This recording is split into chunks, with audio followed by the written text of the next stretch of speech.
All right, let me check my settings here. Looks like it's good. Looks okay. Yeah, it looks like it's good. And let me see.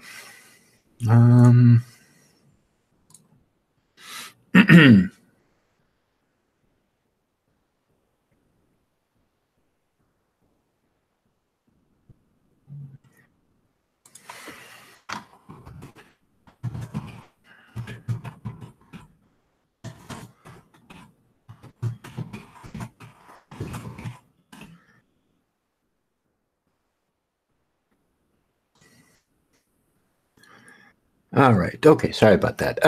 Okay. So I am trying to get some people in here. So let me see.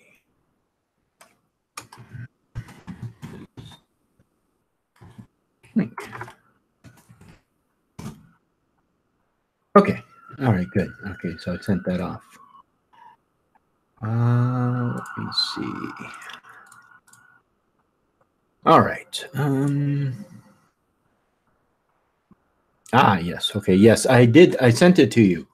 I posted it in Facebook. So you and I were messaging back and forth. I put it in that box. All right. So, all right. Still trying to get Wyatt in here. And let me see. Who is in the chat so far? Close that. Hey, Wyatt's here. Hey, Wyatt. And Melissa. Hello, Melissa. And Matthew. Hey, what's Matthew? How's it going? Yeah. So I don't know if you heard on the news, but Ireland repealed the 8th Amendment. And that's about as much as I know about the 8th Amendment. I'm assuming from what I'm inferring from what I've been reading about it is that abortion was restricted or illegal in Ireland, and they just voted to repeal that so that people can get abortions. Now, it's that the subject I'm sure about, but all the little specifics and little details around it, I don't know that much about. So if anybody has any information on that they want to share, that would be great. But that's what my understanding is of it. And from some of the results I was seeing from all the various counties, it seemed like it was just, every county was just voting yes, voting yes, voting yes, voting yes. And it's fantastic. And it's funny. 2 of the videos that I've seen on that so far were people who were opposed to that reformation or repeal. Hey, Wyatt, how's it going? Oh, I'm doing okay. How about you? Are you hearing me? I can hear you, yeah. Awesome. The tablet is working. It's about bloody time. Yeah. Oh my goodness. I had a great time last week, and I'm so happy that you let me join in. Yeah, it's fun. Yeah, I always enjoy interacting with people online. Especially troublemakers. Did you want to talk about that thing that we were talking about on Facebook in private? Probably private would be the easiest way to do it. Okay, no problem. Because certain things I don't want known on Facebook publicly. Understood. No problem. So let me see. Now, what do you think about this? Have you heard about this the repeal that happened in Ireland? No, I did not. Oh, okay. So please feel free to clue me in. All right. Well, let's let me whoops, what did I just do? And I managed to block the camera. I figured out where it was, and I have blocked it. My mother has this wonderful tape, so now it is blocked. I'm sorry you didn't get to see the avatar of the cat, but oh. Yeah. Well, I saw the avatar Just recently when you joined, I saw it. So let me okay, so let me go to Google.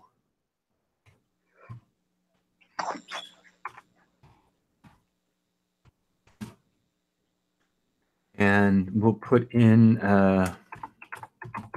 Ireland abortion. Well, it was the very first one, abortion referendum.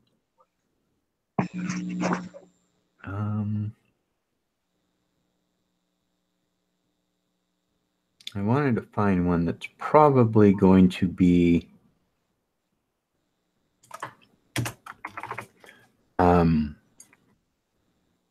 less tabloidish than the Daily Mail. Well, the thing is I'm getting really particular about where I get my news from, and Right. I'm finding that I'm going to the Associated Press more and more because it seems to be the most reliable, but Right. I could be wrong. Okay, so I don't know if you can see the screen. Okay. Yeah, I can actually. Okay. I see part of it. Let's see what we've got here. Oh, we've got Ireland Abortion is lifting the. Yeah, their referendum on May 25th, whether to lift a constitutional ban on most abortions. Yeah. So now this this already took place. So let me see. Let me see if I can find the story that. Well, I guess I'll go back. I guess we'll go ahead and just. So did they lift the?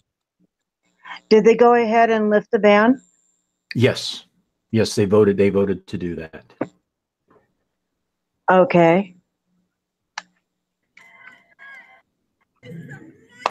About time they stopped exerting control over women's bodies. Yeah, let's just go ahead and see if this can answer some of our questions. Sure.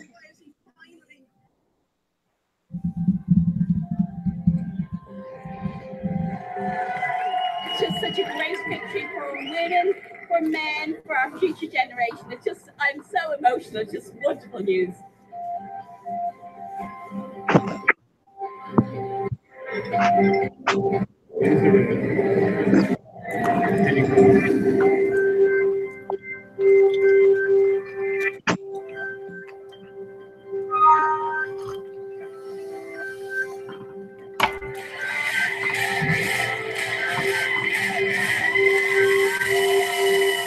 I was confident that we were going to get a yes vote, but I didn't think it would be by this much. All right. Well, that didn't tell us too much about it. So, but anyhow, yeah. So they voted and repealed it. And I assume that the churches over there are having a conniption fit because they don't, well, as Monty Python put it, every sperm is sacred. Yeah, and I don't know. I know that Catholics tend to be against abortion. But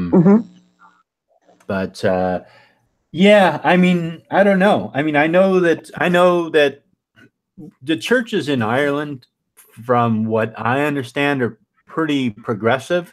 They're you know, they're trying to be more progressive, more inclusive, more with the times, which is good. I mean, I commend them for it. So I'm sure a lot of those people, even though they are Catholic and they consider themselves to be Catholic, I think that they probably voted for it, you know. So. That, and who's taking care of the kids? Huh? Most of these families are poor. They can't afford to take care of the children. Yeah. And the Catholic Church tends to have a fit about it because it's fewer people dropping money in the collection box. Oh, right. Yeah. I know what you. I think you're talking about, like, kind of like the higher ups in Right. Catholic Church. Yeah. I recall when I was working for a school district in Southern California, there was a piece of news that came out about a mechanic and his wife who thought it might be a good idea if he got a vasectomy after his wife gave birth to their 14th child. Wow. Yes. Yeah. Yeah. 14th child, they need to sleep in separate houses. I mean, that's just... Who's taking care of these children? The school district can't. Yeah. Well, I think well, nowadays, I don't know who is. I don't know who can afford to have that many kids. I mean, I come from a large Catholic family, you know, but that was just how they did it back then. They had big families, but nowadays, I mean, people can't have one. I mean, it's expensive enough to raise one child. Then you raise two, and that's about it. You know, you can't really do any more than that. It's just too much. No, it taxes the system because after so many children, the government has to step in and wind up paying for these. You and I are paying for these children to be raised. Well, we are paying for, some of them. Well, maybe the ones that have to rely upon assistance do, right.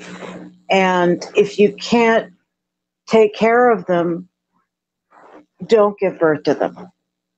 Yeah, because the school district can, having worked in the school district for 2 years and having seen this myself, far too many parents give over the raising of their children to the schools and the school district, and they can't do it when you have 35, 40 students in a classroom. That teacher cannot take care of that many children. Yeah, they don't have the attention time to give to those children. I'm married to a teacher right now, and I can tell you there's no way he could give that many kids attention, the personal attention that they need. The parents need to step in and be there for these children. You created them, so you need to be there for them. Yeah, and I think that that's a whole nother topic, talking about how the school districts are overwhelmed. I think that's one of the big problems that we're experiencing right now with a lot of these shootings, is that the kids just aren't. I mean, they're being dropped off at school, and they go home and they probably sit in front of the computer, and then that's their life. You know, they probably rarely see their parents. They really don't have that much social interaction except at school.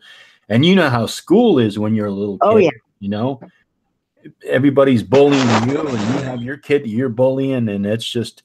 And then the less the teachers see, the more of that happens. And I think a lot of teachers nowadays walk down the halls and kind of turn a blind eye to probably a good amount of stuff that's been going on, you know?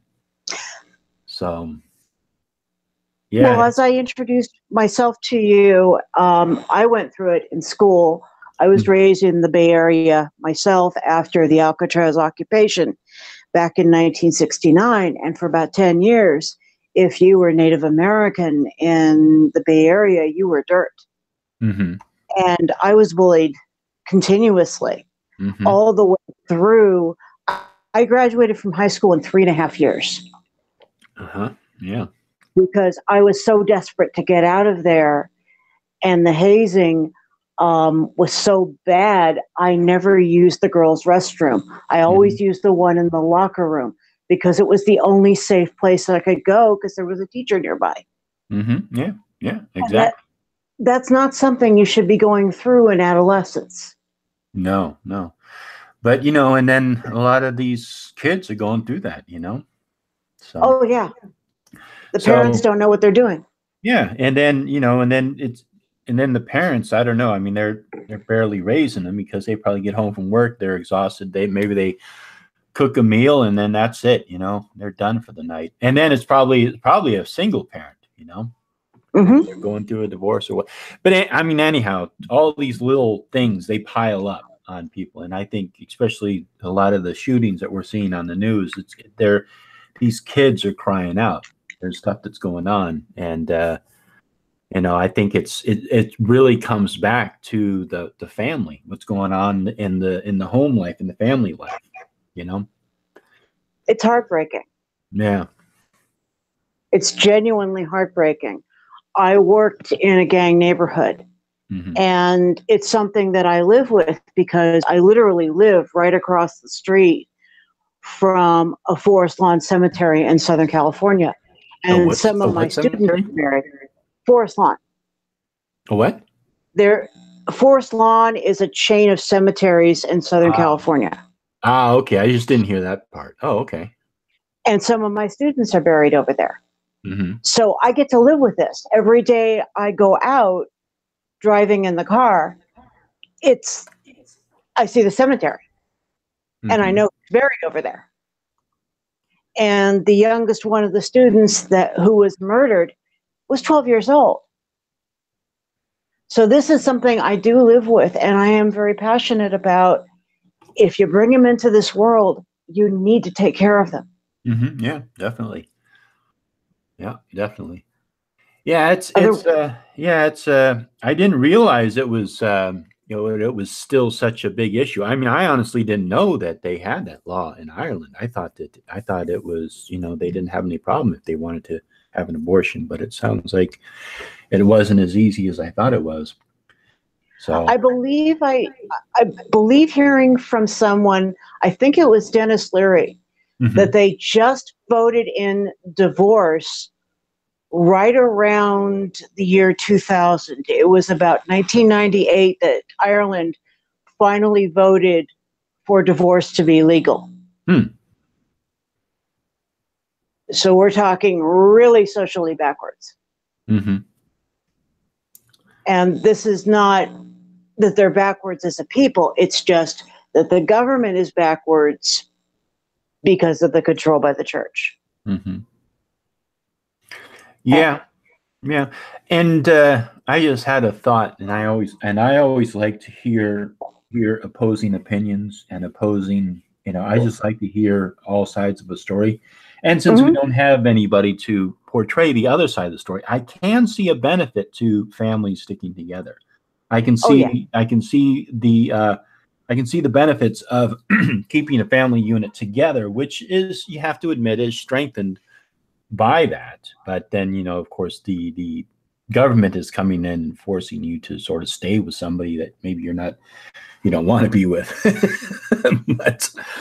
but I think that is important. I think that there is, people seem to get married and divorced a lot quicker nowadays. And it just seems like maybe a lot of people who could stick it out for the kids probably don't. And maybe if they felt more pressure from society to stick in it for the marriage, at least maybe until they raise the children, is maybe something that is a good thing. Yeah, my parents stayed together throughout. Well, they were together till my father passed. And my husband and I have been married for, it'll be 35 years this year. But I don't know if you have been following my Facebook. I'm sure you've got 50 million people that are on your Facebook friends list. Oh, no, only 10 million. Oh, good Lord. I recently posted an article that I received from the Universal Life Church about a Baptist minister who was just recently forced to step down because he was telling women in marriages where the spouse was beating them to pray the abuse away. Staying with these spouses, and they're showing up at his church with, you can find it on my Facebook page if you want to find the link. They're showing up with bruises, and they're showing up with scars, and the minister in question just stepped down because he was forced to step down. And I'm sorry, where was this? I can't remember where the church was. It was a Baptist church. I think it was in the Bible Belt. Mm-hmm. Oh, which yeah. kind of wouldn't surprise me, considering where my dad came from was Oklahoma. Mm-hmm. And the minister was more delighted that the woman's abusive husband showed up for church than he was concerned about the woman's scars and bruises. And that's just obscene. That's absolutely ridiculous. Pray the abuse away. Excuse me. If my mate did that to me, and I love my husband dearly, but if I had someone that abusive, he would probably wake up tied to a bed with me with a straight razor over him to shave him, which I know happened to at least one person in our distant circle. Her husband was abusive, and she got sick of it, and she reminded him, you can say all you want, you can do all you want, but eventually you'll fall asleep. So how long did she stay with him while this was going on? I don't think it was long, but he never hit her again after that. I mean, did she stay in the relationship? I don't think they stayed in the relationship much longer after that, but she shaved him head to toe. Mm-hmm. She absolutely shaved him head to toe. So I don't think he ever. Oh, you kind of went a little robot there. No, I needed to get something to drink. Okay. I have a medication that dries my throat out. Oh, so okay. I thought maybe your internet was kind of sometimes it glitches and the person's voice goes robot. Yeah, I mean, no, I was just wondering because I know that abusive relationships happen. But you know, I mean, sometimes I don't know. I mean, I'm not into that. So if I was in a relationship and the woman was just starting to go a little psycho on me, I'm out. You know what I mean? I'm out. That's it. I mean, obviously, if you have a kid and you have other responsibilities or you're married, it's not that easy.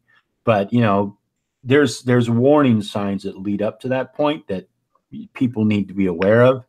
And, those little signs come up. It's like, okay, I think I'm out. This is not what I signed up for. But I mean, it's really unfortunate because it's like the church believes that you can pray and everything is going to go away. Your life is going to become perfect. And it just doesn't happen that way. And they really shouldn't encourage people to, pray diseases away, which is another thing that they do, or they should be supporting that couple. It's at least supporting her to get out of that situation. And you don't know what's going on. I had when I was single, I had a couple above the apartments, and they were in an absolute knockout dragon fight. And I became concerned because of how loud and obnoxious it was. So I called the apartment manager. He went up to see the couple, and he was gone. The husband was gone. The wife was in a pool of blood. Hmm. So if I had not called, God only knows what would have happened to this woman. Mm-hmm. But as it was, an ambulance had to be called. No, that's wow. So you never know. I mean, if you're a neighbor and you're witnessing this stuff, you need to stand up and say something because that woman's life is at risk. Mm-hmm. And there's just too much of it going on where the wife has been bullied into silence. But if you see it going on and you have a genuine fear, if it's man or woman, that the person may be getting physically abused, you really have a responsibility to them as just a human being to try and resolve the situation or try to step in. Another situation I had when I was single, one night I came home from going out with a friend to a movie, and I heard this pounding on my door, and it was my next door neighbor. And I dragged her in only just in time because her boyfriend at the time came out of the apartment with a 12-inch butcher knife. Mm-hmm. I actually was holding off this lunatic for about 20 minutes until the police got there. Mm-hmm. I'm the one that actually called 911, and I threw the deadbolt just as he was trying to get in through the screen door. Mm-hmm. I was very lucky. Yeah, really. That was scary. That was scary. Yeah. I never want to be in that kind of a situation again. Mm-hmm. Yeah, definitely not. Definitely not. Yeah. So yeah, I don't know. So I mean, it's interesting to see how people are reacting to this. But yeah, I mean, I've heard two of the videos that I've seen so far talking about the repeal of the 8. They were upset by it. You know, they thought it was horrible. And I left a comment in one of the videos, and I said, I posted, I said, I think I'm happy. You know, I'm really happy for Ireland. I'm happy for the people of Ireland. You know, it's a big win. And these people were, this one person was like, oh, I noticed that you have a lot of videos against Christians, and you just came here to just gosh, to just kind of bully Christians and just sort of, you know, celebrate the fact that they had a loss or something like that. And I responded, I said, it's not a Christian issue, it's a human issue. And I even told her, I said, look, I don't know if it was a he or she. I told the person, I said, look, I just did a video on this. It's something that, you know, it's been a topic that's on my mind that I was thinking about, and it just happened. And, you know, that's why I watched the video on it. But anyhow, so we ended up kind of, you know, maybe not exactly agreeing, but at least, you know, we weren't like going back and forth in the comment section, you know, calling each other names. It was kind of settled. We understood that that person agreed one way and I agreed the other, and that was fine. But, I think they call that an armed truce. Yeah, I mean, it's just, you know, I mean, it's fun. I don't. Well, this is another topic, but I mean, there's de-escalation techniques. Most comment sections, they just escalate. One guy says, "Oh yeah, we'll fuck you this way. Oh yeah, we'll fuck you that way, and I'm gonna kill your mother." And, you know, and next thing you know, it just keeps escalating.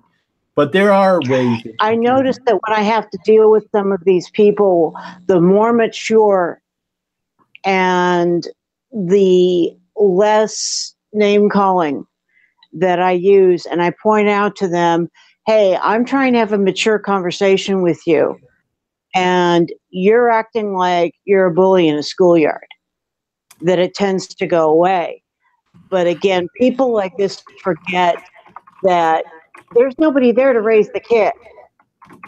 There's nobody there who's going to take care of that child. Yeah, these people can say whatever they wish, but who's raising the kid? Who's going to fork over the money so this kid gets enough to eat, that this kid gets health care, that this child is going to have enough money to get through until they're 18 years old and even beyond that point? A lot of them do a lot of self-satisfactory, oh yes, we have an orphanage in Haiti or something like that. And it comes to light that a lot of these churches and these so-called orphanages, it's just in name only. They don't care. Right. And most of the time, the televangelists who are sticking their names on these places, they give very, very little, if any, money to these poor folks. Right. And this is just beyond not right. Yeah, definitely. And there's other things too. I mean, there's people who get pregnant through, you know, a rape or incest. Oh yeah. There's stillborn babies. There's you know, babies that are going to be born with diseases, babies that are born drug addicted. I mean, there's all kinds of there's a lot of good reasons for a parent to decide to do the right thing and not have a child, because they would be raising that child in an awful horrible environment. And that's it's an important responsibility as a parent. That's your very first responsibility, is like, okay, am I in a good position to have this child? If I'm not, what kind of life, what kind of environment, what kind of a human am I going to produce? You know, and I think that that's something that you have to look at too. You know, it's not quantity of people, it's quality of people. You know, Especially if someone's got, for example, something that's hereditary, mm-hmm. that the person who's adopting doesn't know any better. Mm-hmm. Because you never know who's actually adopting. Yeah, they may have all the money in the world to adopt, but they don't know if they've got themselves a special needs child and the parent's attitude is such that they don't. I've got now an ex-friend who has some very serious mental issues. So sorry. And the parents didn't take care of it. Yeah. Sorry to kind of switch gears here for a second, but there was a question in the chat that I kept avoiding. I want to get back to it. Please. So I don't know if the person's still here, but Hacker Ya said, Hellbound, I have always wondered your stance on magic and whether you believe in the use of it. I'm saying not as an attack you, but I love hearing your train of thought. I'm talking about the manipulation of the world around you. Sorry, what am I trying to ask? What is your stance on spell work? Okay.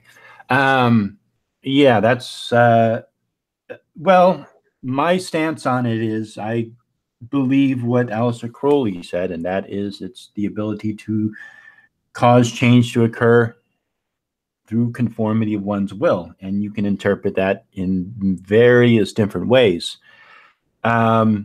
There's my stance on magic is kind of a little more grounded, a little more down to earth. I think that weather magic, other things like that, I believe it is possible, but I don't believe it's as important to us today as it once was. Like if you don't have if it doesn't rain here in San Francisco, which it often does for quite a while, we have water that'll come from Hetch Hetchy that is there, and it's been there for a while. It's not like the people who lived here before that, where that's it. You know, it's like, okay, there's no rain, so okay, we're fucked. We have to figure out something to do about that.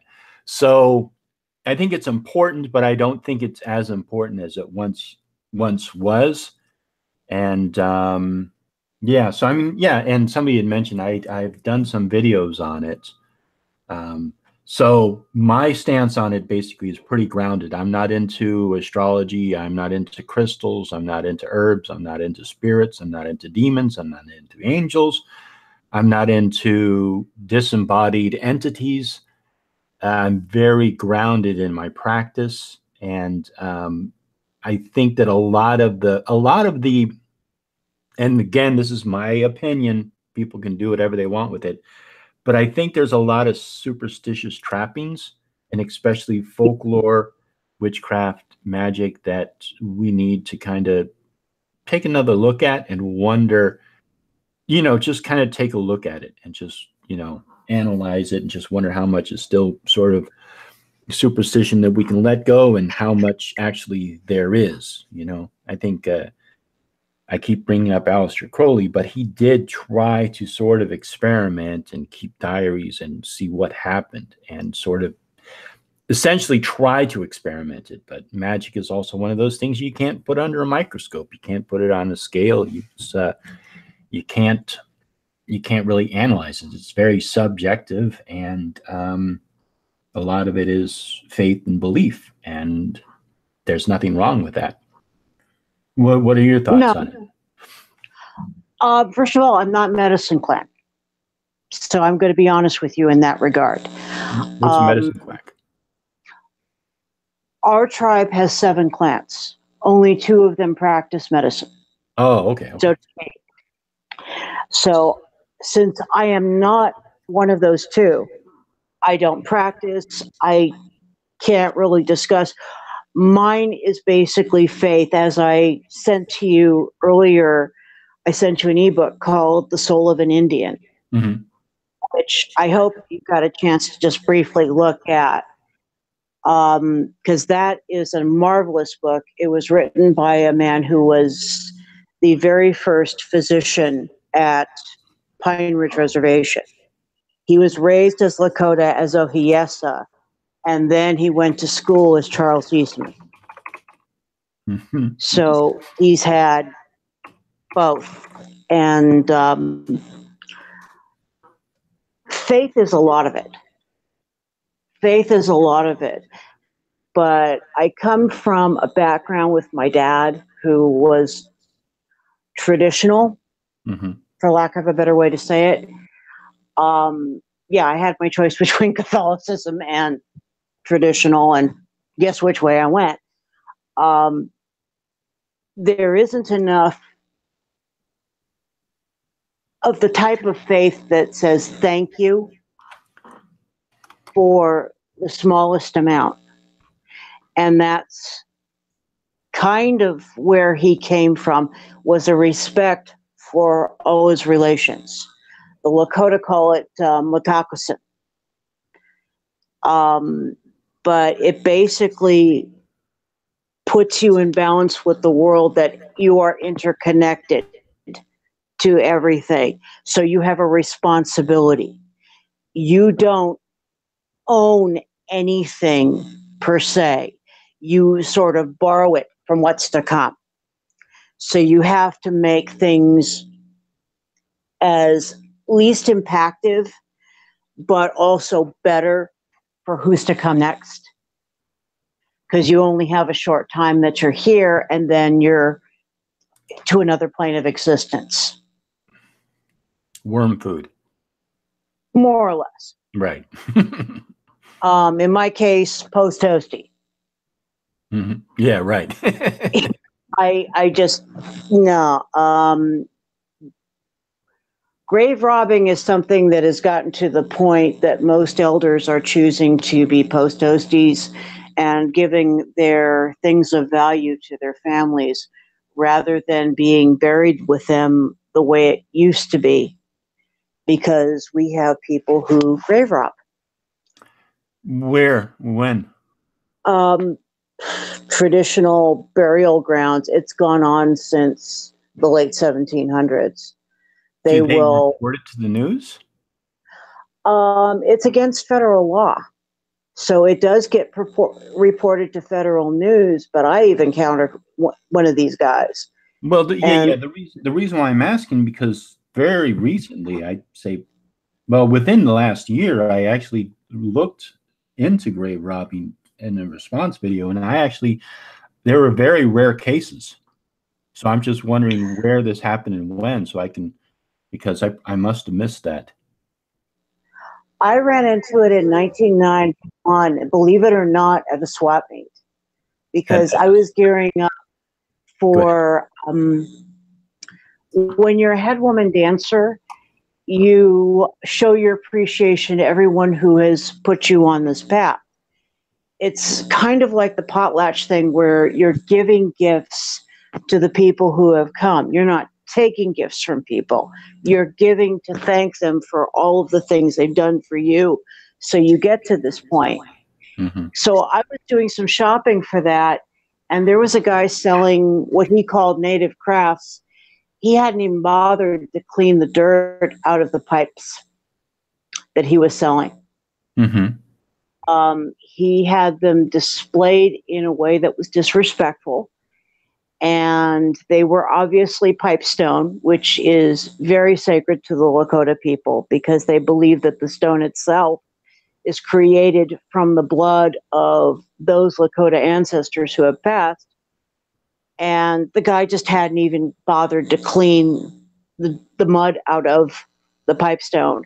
And so when I asked him where he got them, he went down in his price by about 70%, and told me I could pay X amount and get the hell out of this booth. So, okay, so that was, which date did you say it was, in the 90s? that in 1991. Okay. And do you know what state?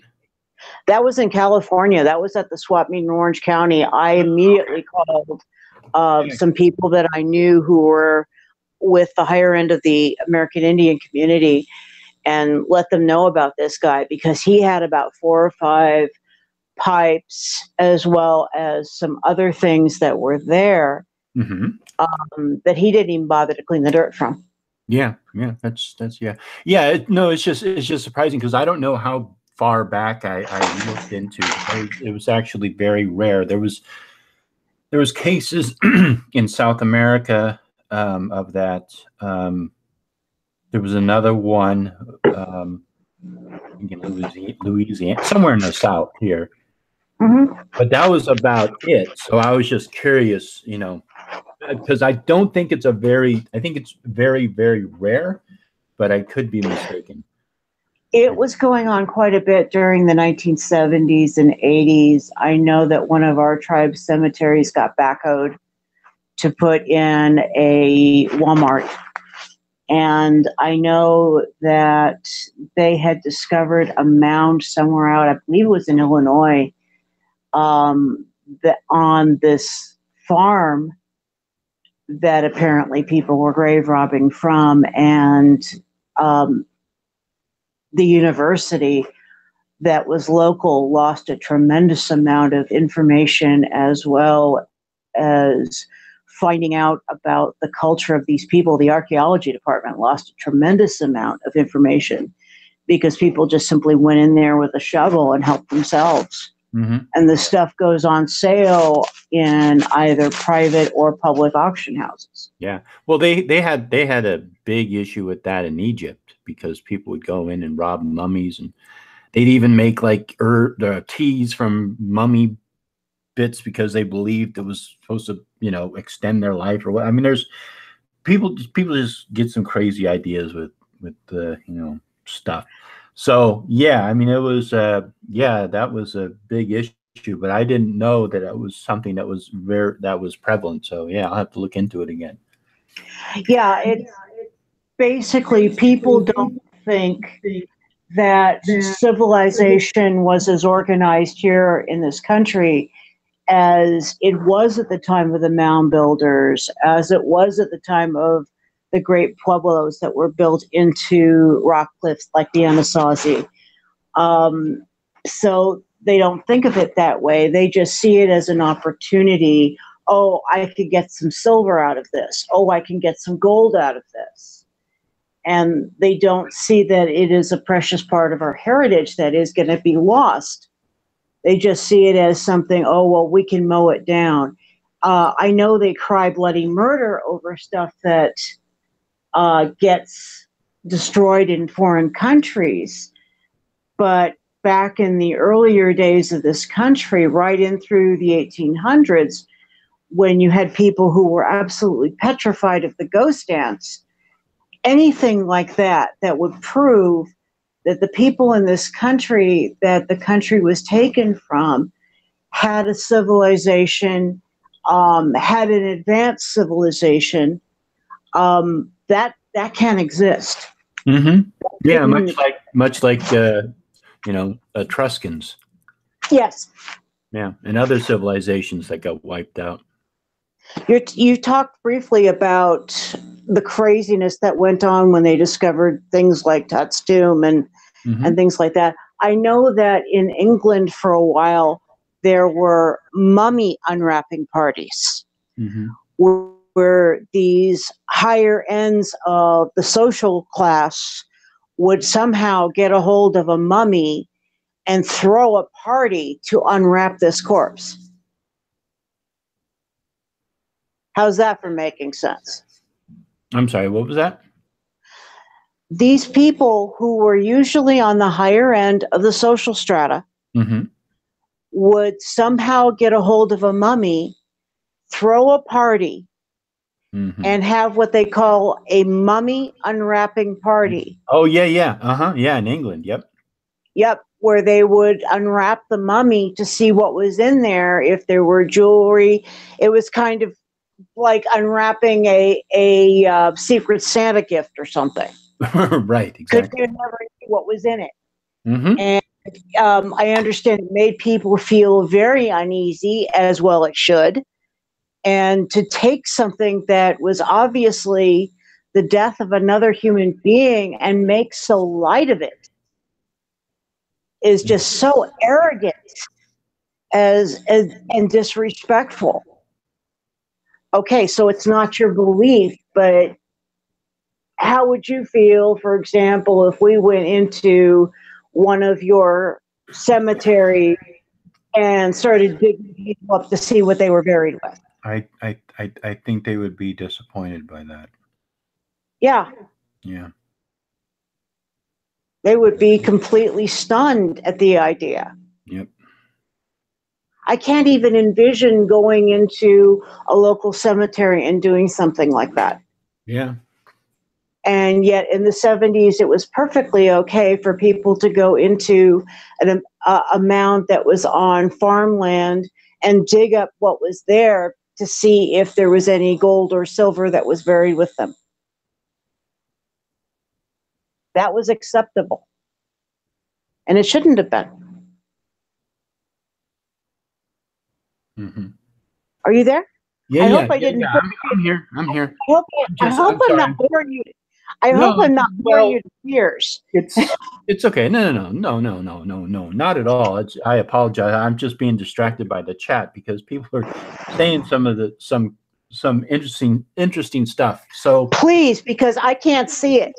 The only way I can chat with you and not have this humongous echo is to completely close down my YouTube page. So if you see something on there, please, I want to talk about it. Yeah. It's okay. I just didn't want to like rudely interrupt you. But anyhow, no. And if I'm boring, please let me know. So let's see. Logos of Orfeo was saying you should see ancient magic that required getting ingredients from dead virgins and people who died violently in ancient Greco-Egyptian magic. So I think you're talking about the Greek papyri. Yeah, if you yeah, there's all kinds of crazy stuff. If you look at the Picatrix is another one of those. To just making the incense, you have to like grind up all this weird stuff. Yeah, if you're trying to go back and recreate like exactly what they did back then, that's insane. And also in the Greek papyri and in the Picatrix and in a lot of alchemy books actually, there are a lot of things that have a double meaning to them. So be very careful about that, because when they are talking about like what's an example? Well, dragon's blood is a good example. That's an actual type of resin that you get from a very particular tree. It's not the actual blood of a dragon, but there's also other ingredients like, I think it was like the something I can't remember. I can just remember. But there are a lot of ingredients that you will see that have a double meaning to them. I know there's one in particular in the Greek papyri. I just can't. It has something to do with a lion. I want to say like the sperm of the lion or something like that, but that's not actually what it means. It actually has a double meaning to it. So you have to be careful about that. Let me see what else you say. There are still people in Nigeria who say there are still people. It could even be a horn, an herb. I'm sorry, excuse me. Mm-hmm. It could even be an herb that is called that, right? Because it looks like it. Mm-hmm. And people misinterpret it as being, well, look, in case in point that I was starting to say.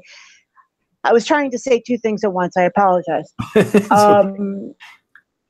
You've got people who are hunting rhinos and elephants for their horn to grind up, because that's supposed to give people in particularly Asian countries, it's supposed to give them increased health or virility or something like that. And meanwhile, these poor animals are being slaughtered for a horn, it's about as ridiculous as it was in the 19th century when they were killing buffalo just for their robes. Yeah, exactly.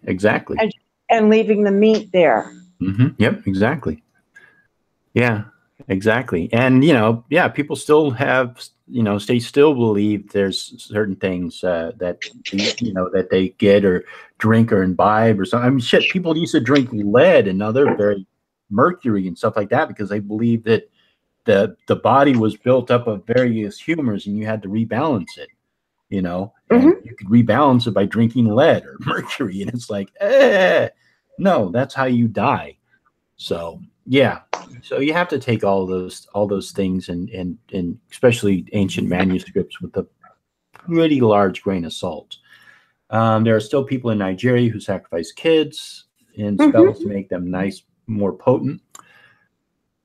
Yeah, well, they burn witches in Nigeria too. So yeah, that's insane.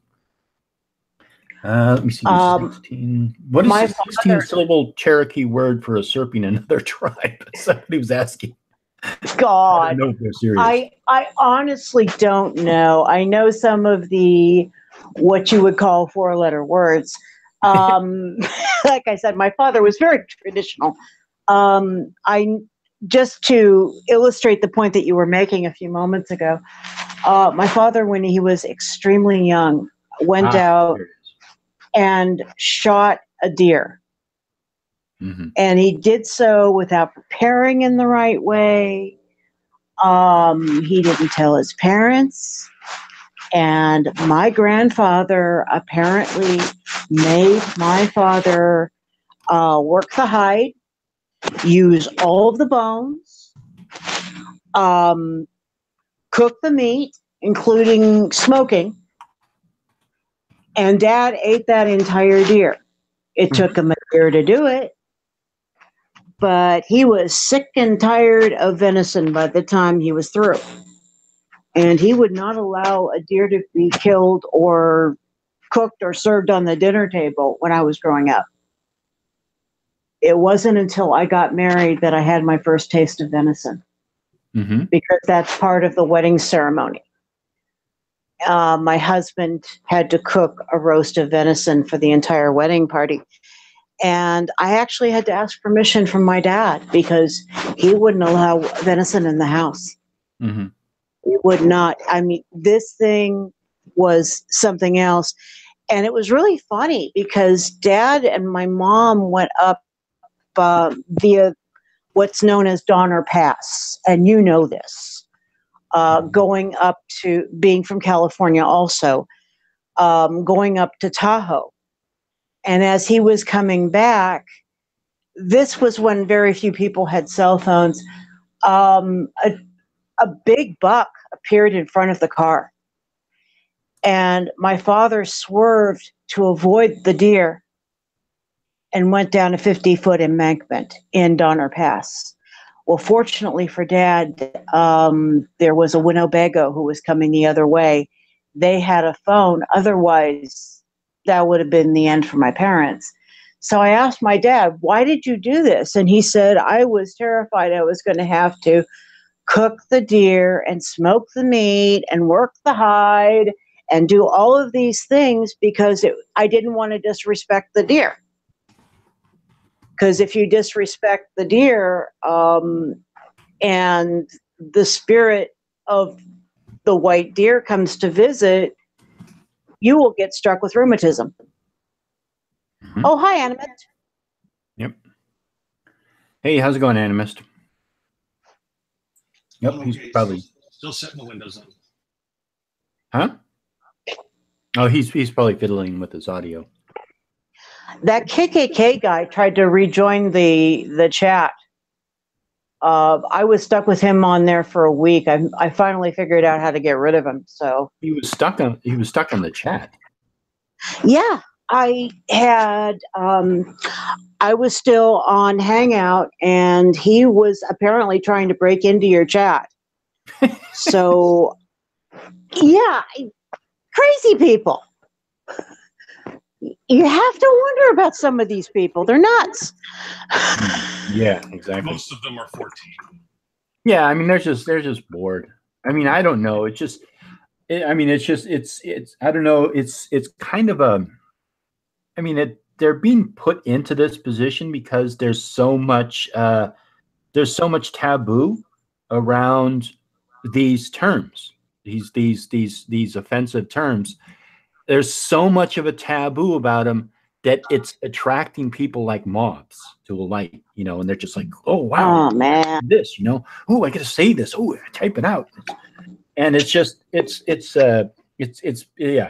ridiculous. I mean, I go into some hangouts and it's like nothing but, you know, like, you know, Hitler was right, 1488, all this stuff, and it's just like over and over again. It's like, what? Who does that? Who goes into like a chat and like types waffle, waffle, waffle? You know, I mean, 14-year-olds. it's just like we're saying the same thing over and over and over again. It's like, what the fuck? Oh, by the way, is my sound coming through? Yeah, I can hear you fine. I've been bored for Hellbound, Heathen. I'm so glad you're here. Just the first half hour, I was watching a documentary, and I lost track of the time. Wasn't sure when it was going to, if it was going to start tonight. But, yeah. I'm sorry. I was running a little late. I actually did a hangout earlier on another person's channel, and we were running an hour late. So, well, you know, you do these because you feel like doing them, and we're glad when you do. And then I hope I catch it. Yeah. You know, so thank you for hosting. It's really it's fun to meet up once in a while. Yeah. It's a safe place for all of us to hang out. Mm-hmm.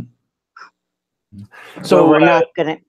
So I don't know if you heard the beginning of this conversation, but we were talking about, believe it or not, what we originally were talking about was the repeal of the 8th Amendment in Ireland. I don't know if you had any thoughts on that. That sounds like popular culture. You'll have to explain it to me. Oh, okay. Well, yeah, so there was a law where they couldn't get an abortion in Ireland, and it recently repealed. And apparently it was an 8th Amendment on their constitution. I'm not familiar with their constitution, but they voted to repeal it, and it was like a landslide vote to repeal it. So, yeah, well, Ireland's become a secular nation, so I'm sure it's going to take a while to work out all the dots and tittles of separating church and state there. But you know, good for them. Yeah. Yeah, so it was that's kind of like what I mean, it was just like an icebreaker just to sort of get the ball rolling on this. And but yeah, we talked about all sorts of various things. And I know you and I we've talked in great deal about magic. Somebody had a question about that earlier. We're talking about magic and healing arts is where I sort of got into the chat and the stream. I tried to roll back up a little bit in the type chat. Yeah. If you have questions about that, I could throw in some point of view on healing arts and magic in general, but there's an awful lot of that already for me. So it's whatever people want to talk about. Yeah. So Animus, do you have any way you can raise your volume a little bit? I can pull the microphone closer to my mouth. Yeah. Much better. Okay, there we go. Yeah, because Wyatt was doing something in the background and you were getting drowned out. I'm sorry. Oh, it wasn't like you were being really loud, but I mean, he was so low that any sound was drowning him out. I was trying to be very, very quiet. Well, my microphone has very sensitive pickup anyway, so I tend to put it up over my forehead, but sometimes I get it too far away and then it's not picking up at all. So if that's good gain for you, then okay, that's good. Yeah, that's good. You have to find that sweet spot, right? Yeah. Yeah, and I don't decorate my walls with artifacts of any kind, so it's kind of like all blank echo chamber wherever I am. Mm-hmm. You know, the funny thing, when I'm recording audio, I put pillows. I just put like a pillow down and a pillow up so it absorbs the sound. It really helps to not get reverb. Yeah, I should probably get some like tapestries or something, but I don't know. I kind of enjoy just letting whatever hang out around the walls that feels like. Well, yeah, but you probably don't have to worry about getting like really crisp audio for anything. Yeah, if I was doing what you're doing, I'd have walls of foam padding to stop that. Egg crate. Yeah, right, exactly. Yep. You get egg crate on the walls. I do have a new headset coming. Oh, good. Promise. I do have a new headset coming that'll hopefully help out here. Mm-hmm. Yeah. And yeah.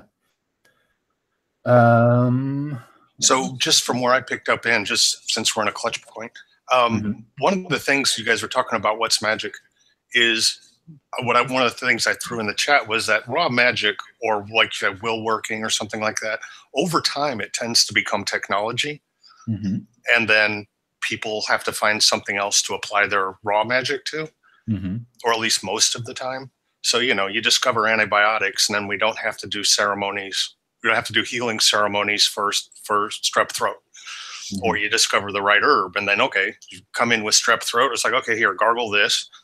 We don't have to go through several hours of trying to, invest our will in the universe. We can have you gargle this herb solution for a few minutes, and your strep throat will be gone tomorrow. Or you can go to the doctor and spend 10 days on antibiotics. Either way, that's one of my favorite examples because it works so well. Yeah, well, I mean, it comes from the same source. Nowadays, maybe they try to make a lot of things synthetic, or possibly, through they can kind of distill it down to like a powder form. I mean, aspirin's a perfect example of that. That comes from the willow, and that was used to just kind of like, you chew on it and kind of makes your teeth feel better. And now you can they distilled it down to aspirin, and that's what you buy in the marketplace, and that's basically comes from willow bark. So. Yeah, and at some point, if you trace it back far enough, there was someone that you might think was acting like a madman, running around, communing with nature, talking to trees, and chewing on tree bark. Going, oh, the tree says this bark will alleviate the troubles of the people, and so it's offering us the spirit, its own spirit, as this thing. That sounds more like the coca plant. Yeah, well, and very much so. But but this is how magic becomes, a known form of herb medicine, which then, as you say, becomes a technology. Yeah. And but there's an important step in there somewhere, that at some point in the line, in a lot of these developments, there's somebody out there talking to plants.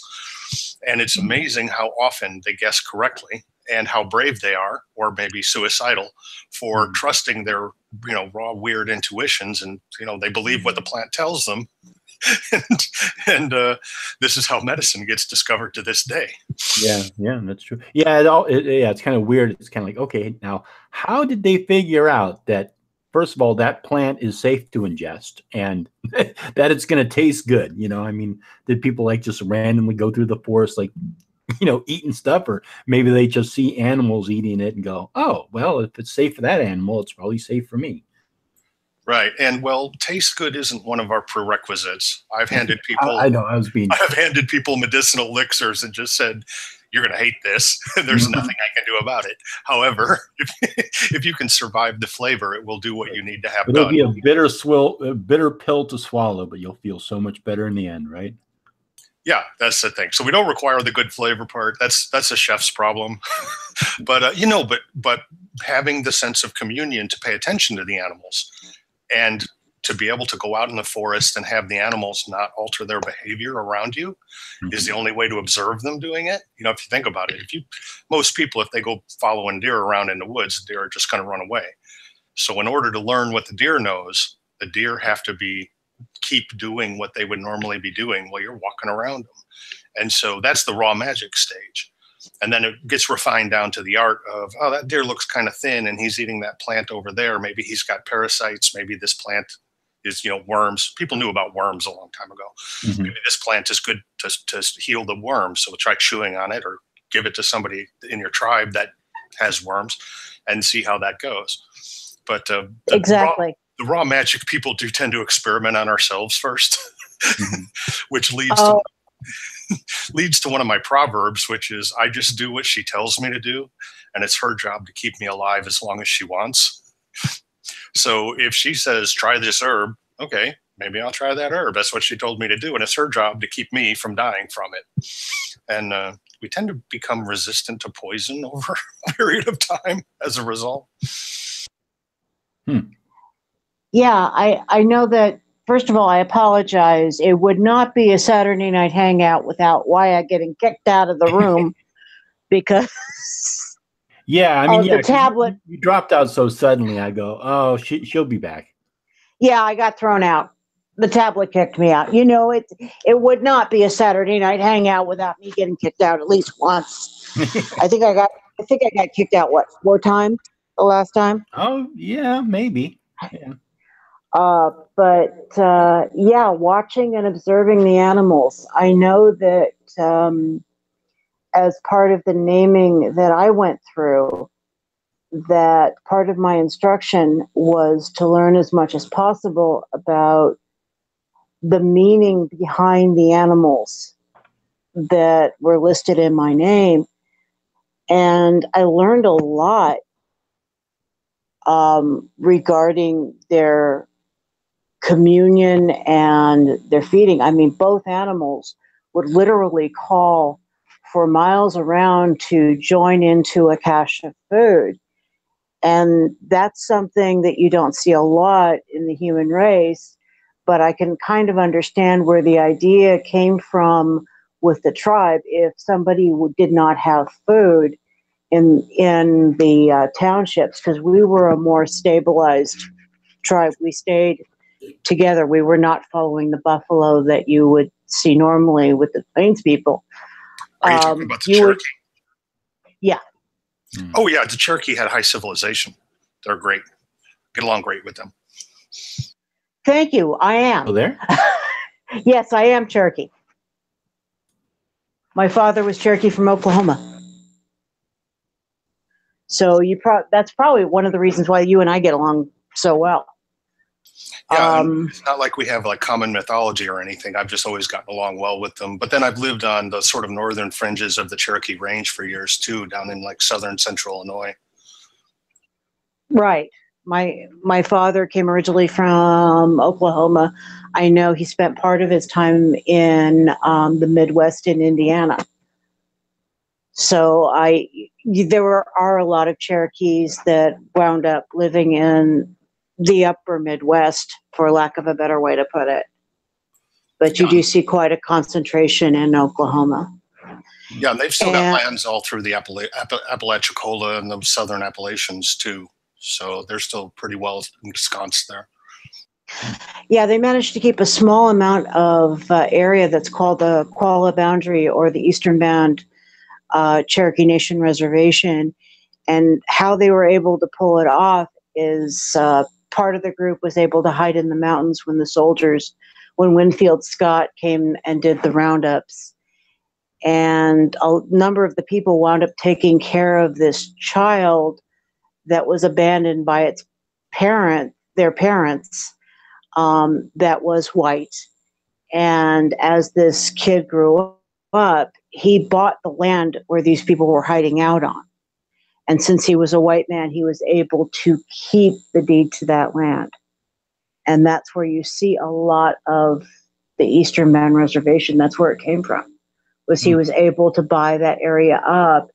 And as a thank you for saving his life, because his family abandoned him, they figured he wasn't going to survive the trip west. But they managed to doctor him back to health. As a thank you, he did buy, his name, and the tribe was Willusti. And he was able to buy up the area that eventually became the Qualla Boundary, the Eastern Band of the Cherokee Nation. I have family that's Eastern Band. Yeah, and there's just a whole lot of people throughout the Southeast who are just descendants, and some of them have little cards that say how many 128ths they are, because they're still, even if they're not on a reservation, but there are vast swaths of the population with their own properties who are Cherokee relatives. And They're not going away. They're doing just fine. No. Mm-hmm. Believe me, I'm related to most of 2 counties in Oklahoma. Yeah, well, it's been a few hundred years that they've been keeping track. So you start to find out how big your family is. Yeah. I didn't think my family was that big. I got a big surprise when I went back there. Yeah, a lot of people come to North America from somewhere around the world, and the only family they know is a couple generations worth. But when you've been here for when you've been keeping records for hundreds of years, you start to find out you got cousins all over the place. And oh yeah, I think that's a good thing, and it shows how well people are. Try to use an English word here, intermixed through each other and related, how much one people they are. And then whatever you're doing locally is like your local thing, but you still realize that you have all these other people that are, that seem different from you, but they're still your family. Like distant relatives. Well, we were part of the Iroquois Six Nations many, many, many centuries ago. I did not realize that the Iroquois sort of territory or confederacy went that far south. I didn't realize that. I thought they stopped somewhere around Maryland. Well, the story of the migration goes that eventually we did wind up living with the Iroquois. At the time, we were called the Oyatagaronan, the cave dwellers. And eventually we did break off from the Iroquois and wind up living in the Smoky Mountains of the Appalachia. But at one point we were there. At one point we were there. The ancient beliefs seem to indicate that we may have been part of the Mayan that somehow managed to migrate. Yeah, the genetics people are still trying to unravel. There was so much, if you start talking about the end of the Ice Age period, there were so many bands moving around with the climate change at that time that it takes a while for them to unravel it with the DNA testing and so on and go, oh, wait, these people are actually related to these other people way over here more than they are to these ones that are right next to them. Yeah, and I'm wondering how some of the commercial Ancestry.com places, I'm wondering how pure their laboratories are, because it seems like a lot of people get pretty weird results. And I mean, it makes sense because, that's going all the way back in history.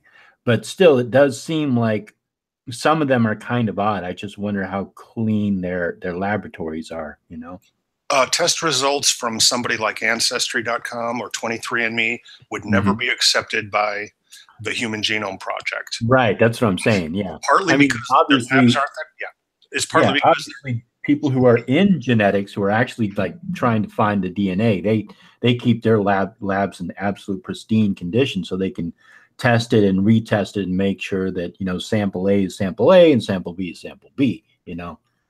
Yeah, and the other reason why their results wouldn't be used by like the Human Genome Project is when you send to one of those $100, $200 testing companies, they don't sequence your entire DNA. They pick certain spots where they know there's markers that could tell them something, but they're not as those spots are not as scientifically rigorous as if you actually sequence somebody's entire DNA. So because they're trying to do it for a reasonable price, they're trying to do it for $100 instead of $1,500. So those testing companies are okay as a general idea, provided that you haven't pissed them off. Because from what I understand, they have been known to give KKK members false results saying they're half black. Well, yeah, but how would they know that? Oh, they find some racists are pretty public, and so I was just looking at some stuff on that today, actually, and apparently there have been a few people that worked for those companies who said, "Oh, you're asshole public head of the KKK chapter. Guess what? You're 14% black now." Just because they want, it was their sort of social, they may have lost their job as a result. But so no, they are not a scientifically rigorous service. But if you haven't pissed them off, they can still tell you from the markers. They check a couple thousand markers, but they're not checking 5 million genomes. So yeah, and I mean, you can just imagine the the business that they're doing, you know, and they can't like sit there and say, oh, well, your DNA test is going to take like a month because we're backlogged. They're probably sourcing that out. And I mean, there's just all kinds of, there's just what am I trying to say? The degree of error is increasing so much each time you like have another person involved or send it out or whatever, you know? And so that's why I just don't know how reliable those are. Well, the two things you can do if you want to make sure you're getting accurate results or reliable results is have it done by two different services. Mm-hmm. Right, yeah, that's true. And double check it with other historical sources. Mm-hmm. I was just seeing a video today that listed different stories of people who had done that and discovered relatives, and then discovered relatives they didn't know they were related to because maybe there was some hanky-panky going on. Mm-hmm. And then other relatives came forth and said, yeah, actually there was something going on back when, or they actually discovered that the two babies had been switched at birth by accident in a hospital because like one of them was like supposed to be pure Irish and the other one was supposed to be Ashkenazi Jewish. And what they discovered through their DNA tests is they had been switched at the hospital as babies. They were like born on the same day and somebody got the tags wrong. And so as a result, these two families, became friends because they had this unknown link to each other, which I think is really sweet. And quite a lot of that goes on, and people do discover interesting things about their background. Yeah. I mean, that would be cool. Like, because I mean, it's your family, whoever it is, if you're not maybe genetically their material, I mean, you lived with them, they raised you, they fed you, they clothed you, so you would still have that bond, but then you would find out, oh, wow, here's my real parents, and here's so I mean, I think that would be kind of cool to have that happen, Yeah, and that's pretty much the attitude of most. She's back. She's back. She's back. We're talking about big bets upon how long it's going to last. Hey, any amount of time that the man's technology will let us commune is good for me. But we were talking about adoptive families, and this is an issue I've discussed with indigenous people from various places before. Most traditional peoples from anywhere, if you, for whatever reason, are entered into the tribe, from that point on, you are part of that tribe, regardless of your lineage physically. And this has become a point of contention with the federal government. I was talking to one guy who had he had his official card that said he was 64 128ths Cherokee. Mm-hmm. And he said, we have to have these cards because the federal government insists on tracing it. But as far as we're concerned, if you're a Cherokee, you're a Cherokee. Mm-hmm. And if someone is adopted into the tribe at any point in life, from babyhood on to an adult, maybe get adopted to the tribe, as an honor, mm-hmm. then as far as we're concerned, you're a member of the tribe. And this has been a kind of a point of contention. I think I've bitched about before. It's like, oh, is the federal government trying to water down the apparent bloodlines to erode the tribal identity? And this is an ongoing thing between some of the tribe councils and the federal government. And the same thing happens in Scandinavia with the Sami, and the same thing happens with First Nations up in Canada and over in Australia with the Indigenes. Sorry, Animus. Hold on one second. So the government was saying that they would only recognize Cherokee that were like a certain percentage of Cherokee. Yes, you had to have a certain percentage, and so by keeping careful records, this is sort of the conspiracy theory of the situation. By keeping careful records, are they trying to water down the statistics of the tribe to the point where they can cease to recognize the tribe? Right. Yes. That is a possibility. Another thing I was thinking of was, does that group get any assistance from the government or any benefits or anything like that? Yes, not in terms of cash, but in terms of tribal autonomy, which of course I was thinking anything that would be, it would come down to money. I mean, they're more concerned about money than anything else. Yeah, usually the money issues are with the state governments rather than the feds. but there's some complicity there. I mean, like, you know, a lot of tribes have discovered that with their autonomous tribal lands, they can make a great deal of money, you know, selling cigarettes, selling gambling houses or whatever. Yeah. So that's probably why they don't, that's probably why they want to have them only be a certain percentage Cherokee. And, but the state governments can't tax them and and can't regulate them. And so they have this autonomous existence that some tribes have done really well with. The Chippewa up north have done very well.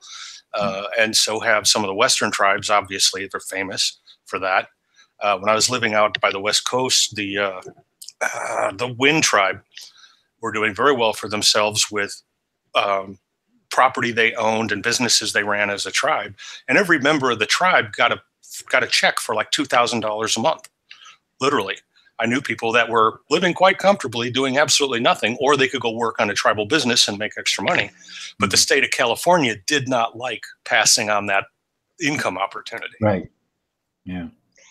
I can tell you right now that every Cherokee and every Native that I know personally pays taxes. Oh, okay. Oh, you pay your individual income taxes. Yes, we do pay taxes. But the tribe can run businesses that the government can't always dip their fingers into the way they do. One of the big myths around the tribal casinos and things like that, you have people who think that we all get paid from the casino. And while that's true for some tribes, quite a number of them, the money goes into services for the tribe, roads for the reservation, increased and better health care, housing, utilities, infrastructure. That's where the money goes. The Pechanga out in Southern California, during some of the really, really bad San Diego fires of the last decade, were able to donate back to the county of San Diego several brand new fire trucks. But that money came from the tribe as a whole. And what they were using their income from the casinos was to basically improve life on the reservation and not so much to pay people an individual income. Yeah, well, obviously it depends on what the tribe's political structure wants to do, or how well they're doing. Some of them are doing so well that they can do all that stuff and still toss everybody a paycheck. You know, some have done quite well. Obviously, a lot of them have not. But also not every. And also, I'm assuming that not every tribal area is going to have a casino, right? I mean, that's just no. There's only a few. No, not every. There's only a few of them that do have them because they're able to have the land portion that allows them to do it. A number of them do not want a casino on their particular reservation because of the problems that are inherent that come with the casino, the problems of gambling, the problems of alcohol. And those are things that aren't needed. Yeah. They just don't want to deal with that. But that's one of the big myths. And we currently have a president in office who back in 1993 blamed the opening of the Foxwoods Casino. And you can Google this on YouTube and find his testimony to Congress. He was blaming the Foxwoods Casino for his casino in Atlantic City to go bankrupt. And he was complaining. He's really good at going. He was complaining about it. Yeah, he was complaining to the point that he was saying that the people up on the reservation did not look like Indians to him. Right. Yeah. Well, he was probably he's either trying to find blame or make an excuse for all the money that he lost. And I'm sorry, but we don't look like the third road company of Dances with Wolves. We just don't. A lot of us,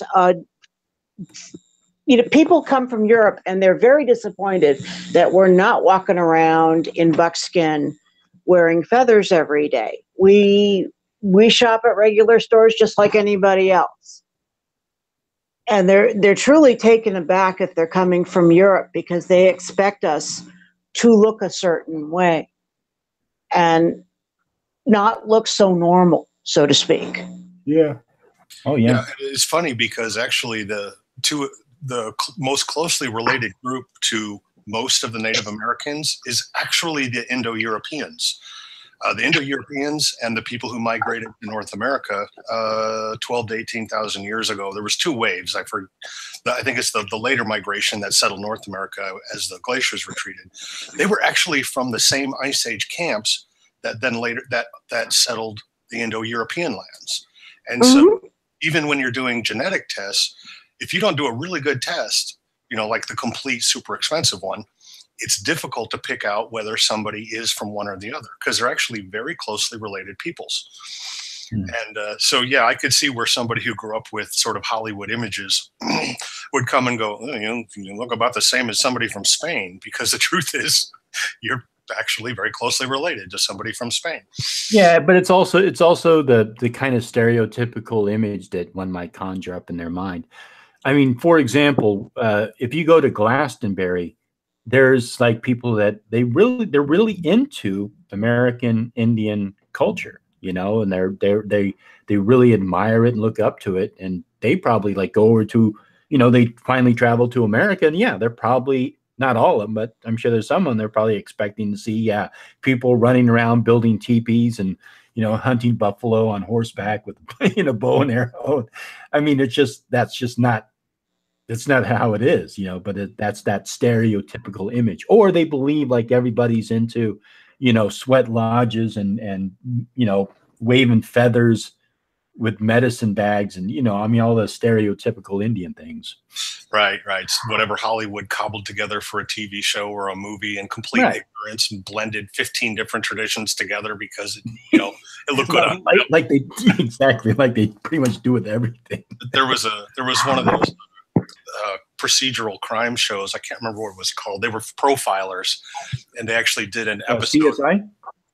No, it wasn't CSI, but it was a procedural show. It was a crime. It was a show about profilers, and they actually did an episode where they went to the sort of general Apache area because there'd been some murders, and they brought in an actual native expert, and he said, "Okay, well, they tried to make it look like Indians did this, but this is, this over here is from this tribe and this is from that tribe. And only that one tribe would kill somebody this way, because the people who committed the actual crime had Hollywood ideas of what Native Americans did and just kind of blended them all together in a soup. And he says, the one thing I can tell you for sure is that this was not done by Native American activists because they would know better than to put all this slop together in one pile. Yeah. I was just reading something in the chat. Timothy Gallagher said, expecting Sedona only to find a McDonald's fast food chain with aqua. Yeah. Yeah, it's really funny. When I went to Vietnam for the very first time I went there, I remember going into Ho Chi Minh and, there's a Starbucks and a McDonald's. And I was just like, it's just like my heart just sunk. It was like, oh, yeah, and you got the same problem. You're like, it's going to be all Buddhist temples and stuff, right? That's kind of the pre-existing image in your head. And it turns out, nope, they're just people on planet Earth living out their lives. But you don't drive down anywhere else in Vietnam and see a Starbucks. It was, to me, it was just like, it was just.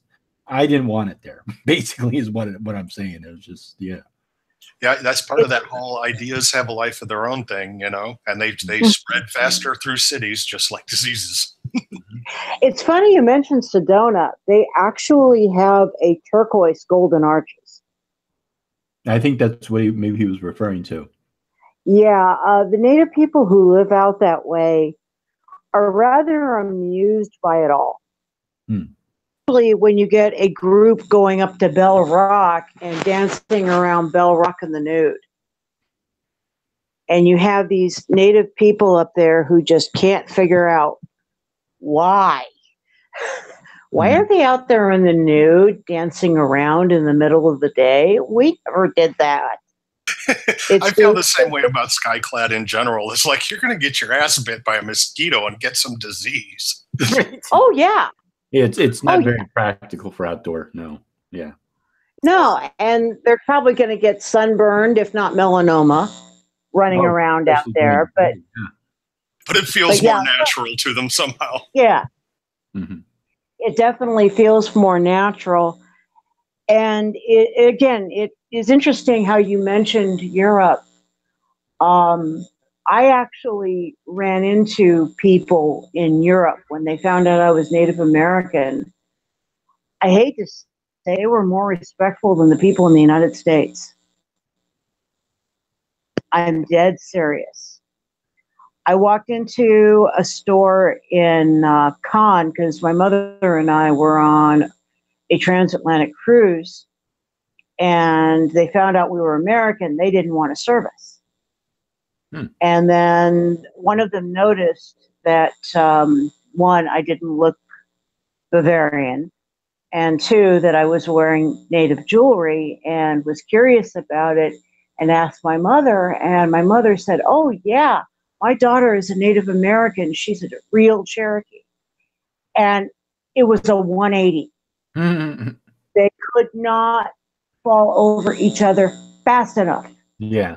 To service us, but they were very, very rude and very cold at first. And this was in France, which France is legendary for having problems with Americans. But they found out I was Native American and just went insane trying to help me out.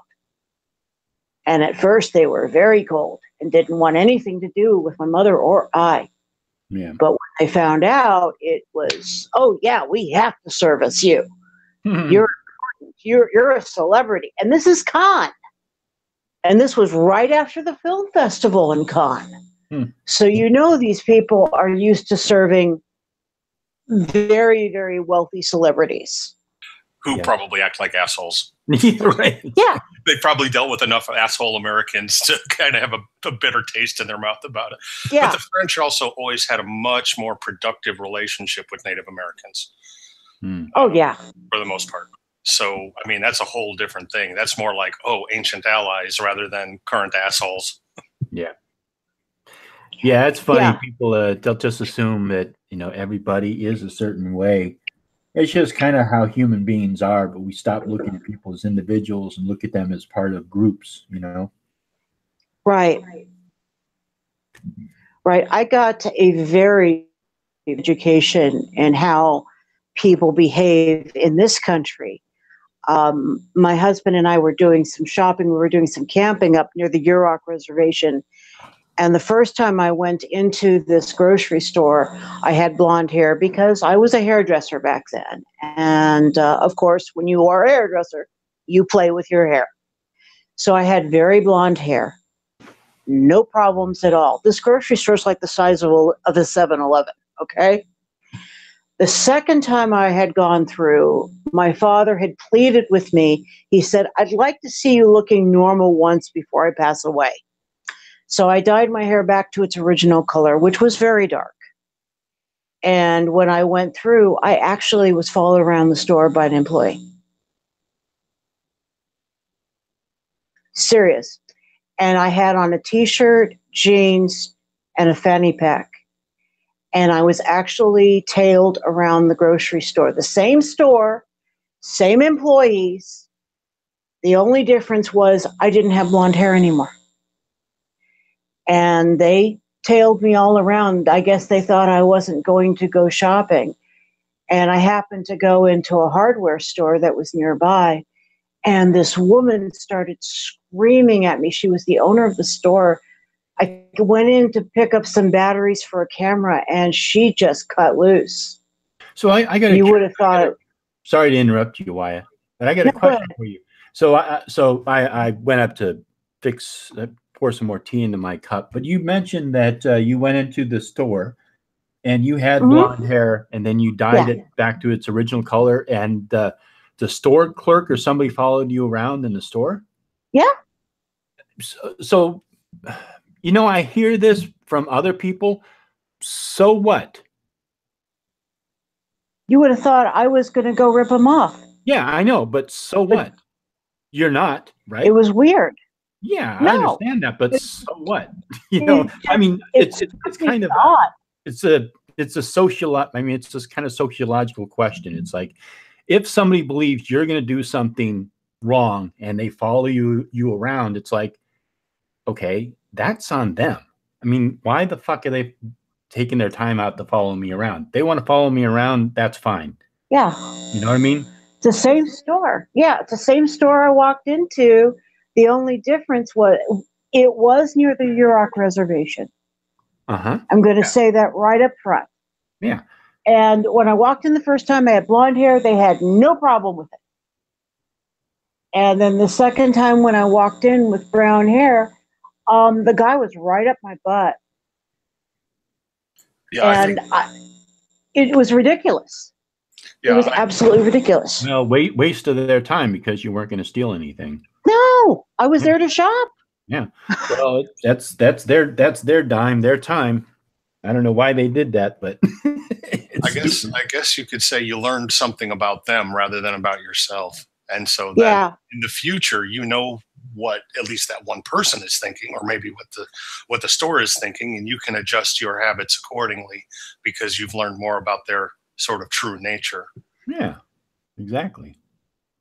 So yeah, it was a lesson to learn for me. Yeah. Well, I hope you never went back or shopped back after El Nino had totaled out a good section of the town of Klamath, those guys left on their own. But they are in a little bitty town that's south of the reservation and Redwood National Park. So we don't shop there. My husband and I don't shop there. We shop in Klamath, where it is, I hate to say it, safer. Because there's some dicey areas around there. Mm-hmm.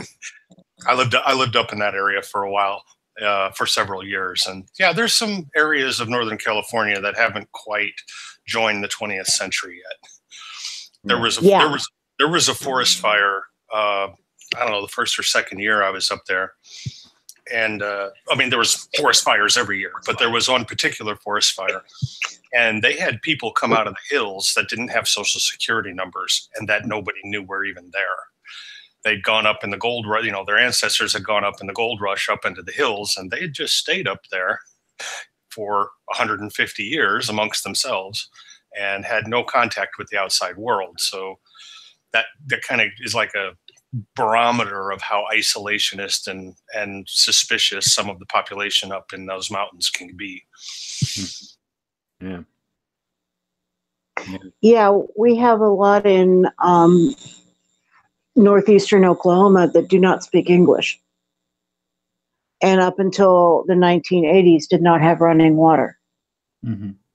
I know that's really hard for some people to accept. You get spoiled, so to speak, in this country, but you don't realize there are places that things are not honored as you see in the larger townships.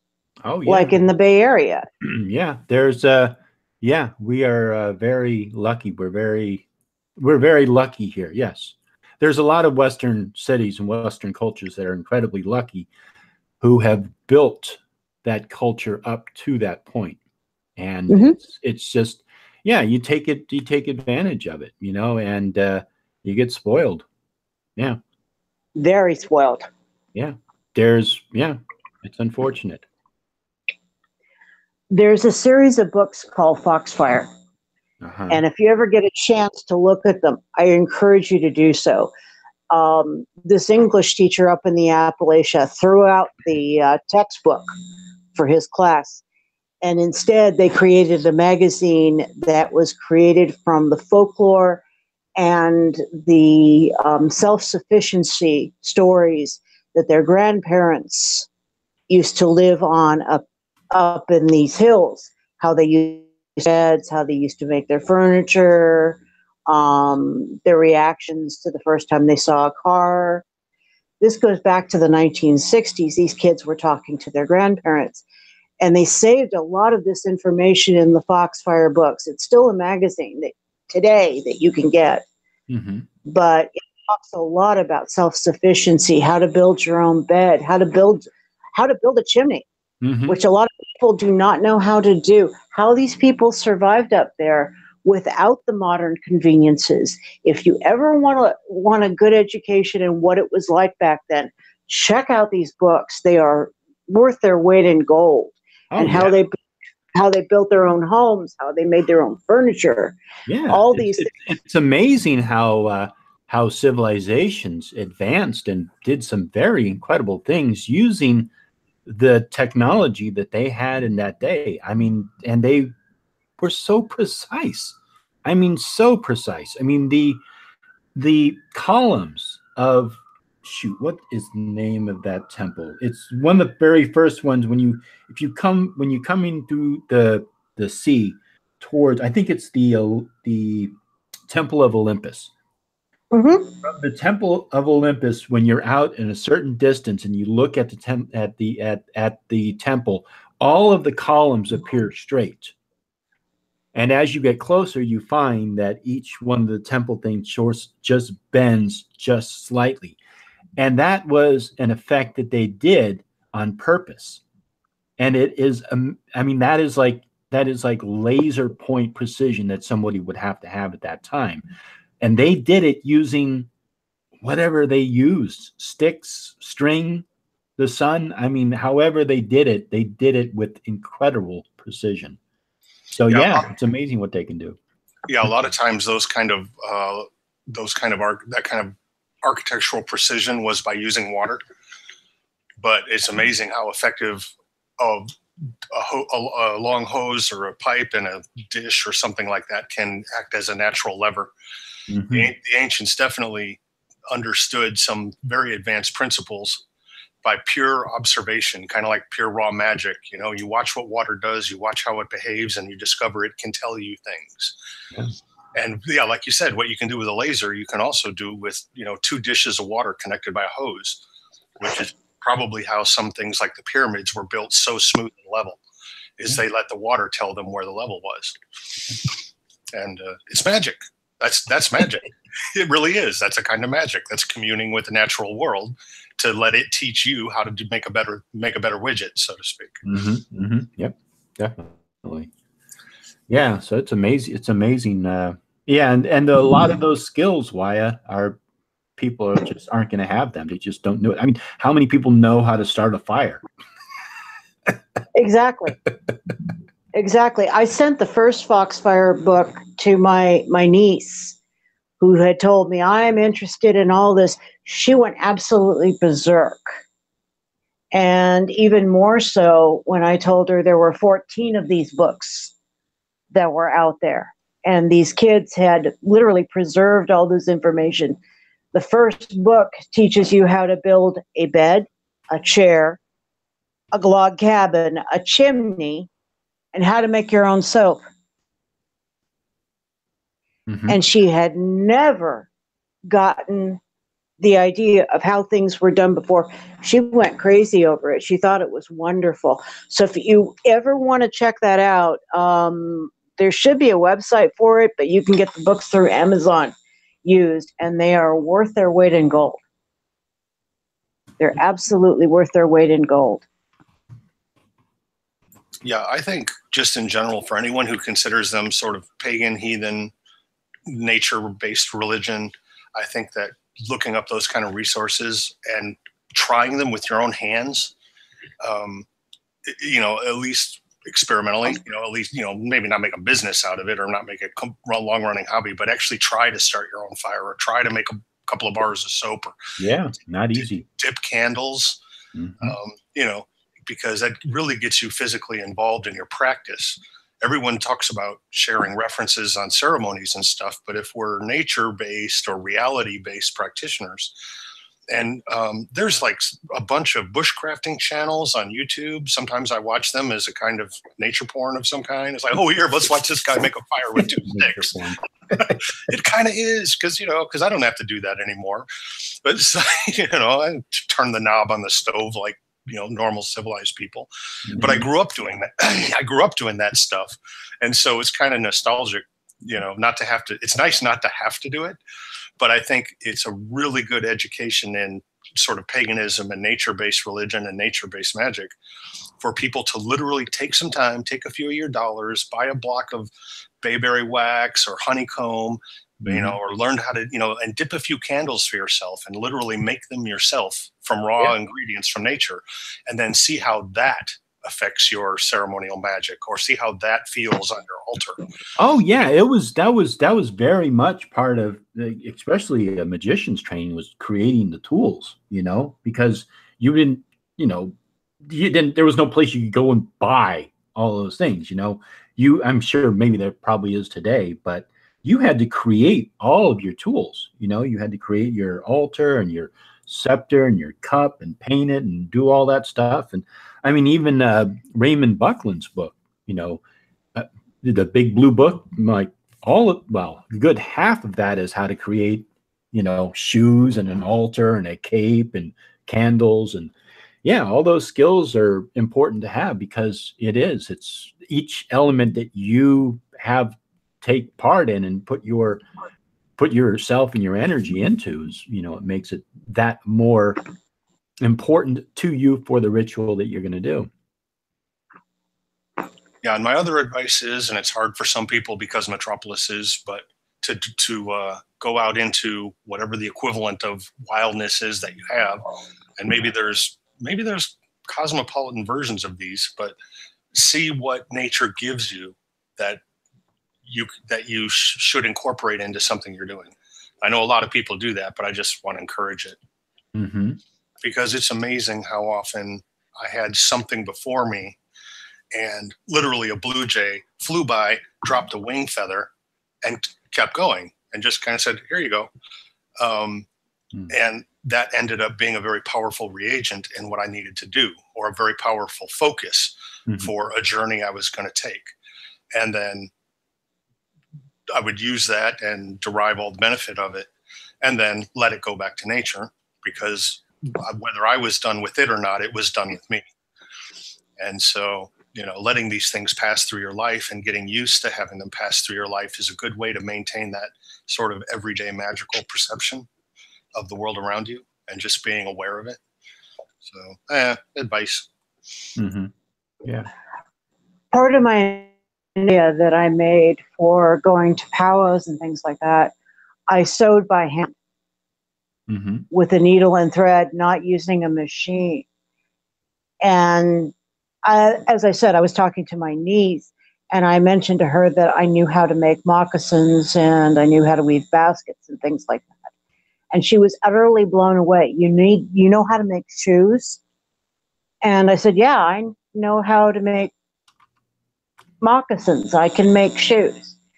And she couldn't get over that, because to her, that was something she would go to Walmart and buy. Yeah. She couldn't imagine somebody making them by hand. And they're incredibly comfortable, because you make them exactly to the shape of your foot. I should really get some leather and make myself some more. Well, if you think about it, it's really quite interesting, because, like there's a kid right now, Will Smith's son, who's going to grow up in West Beverly Hills, and he doesn't know what it's like to actually craft a Rolex by hand. No. He goes into a store and buys a Rolex. He's got a couple more at home, but he's got one more. So yeah. Yeah, in a way, you find out that some people are impoverished by their status, because unless they go out of their way, and some people have, I know some notable examples of people have said, yeah, sure, I've got money and prestige, but that's not making me a better person.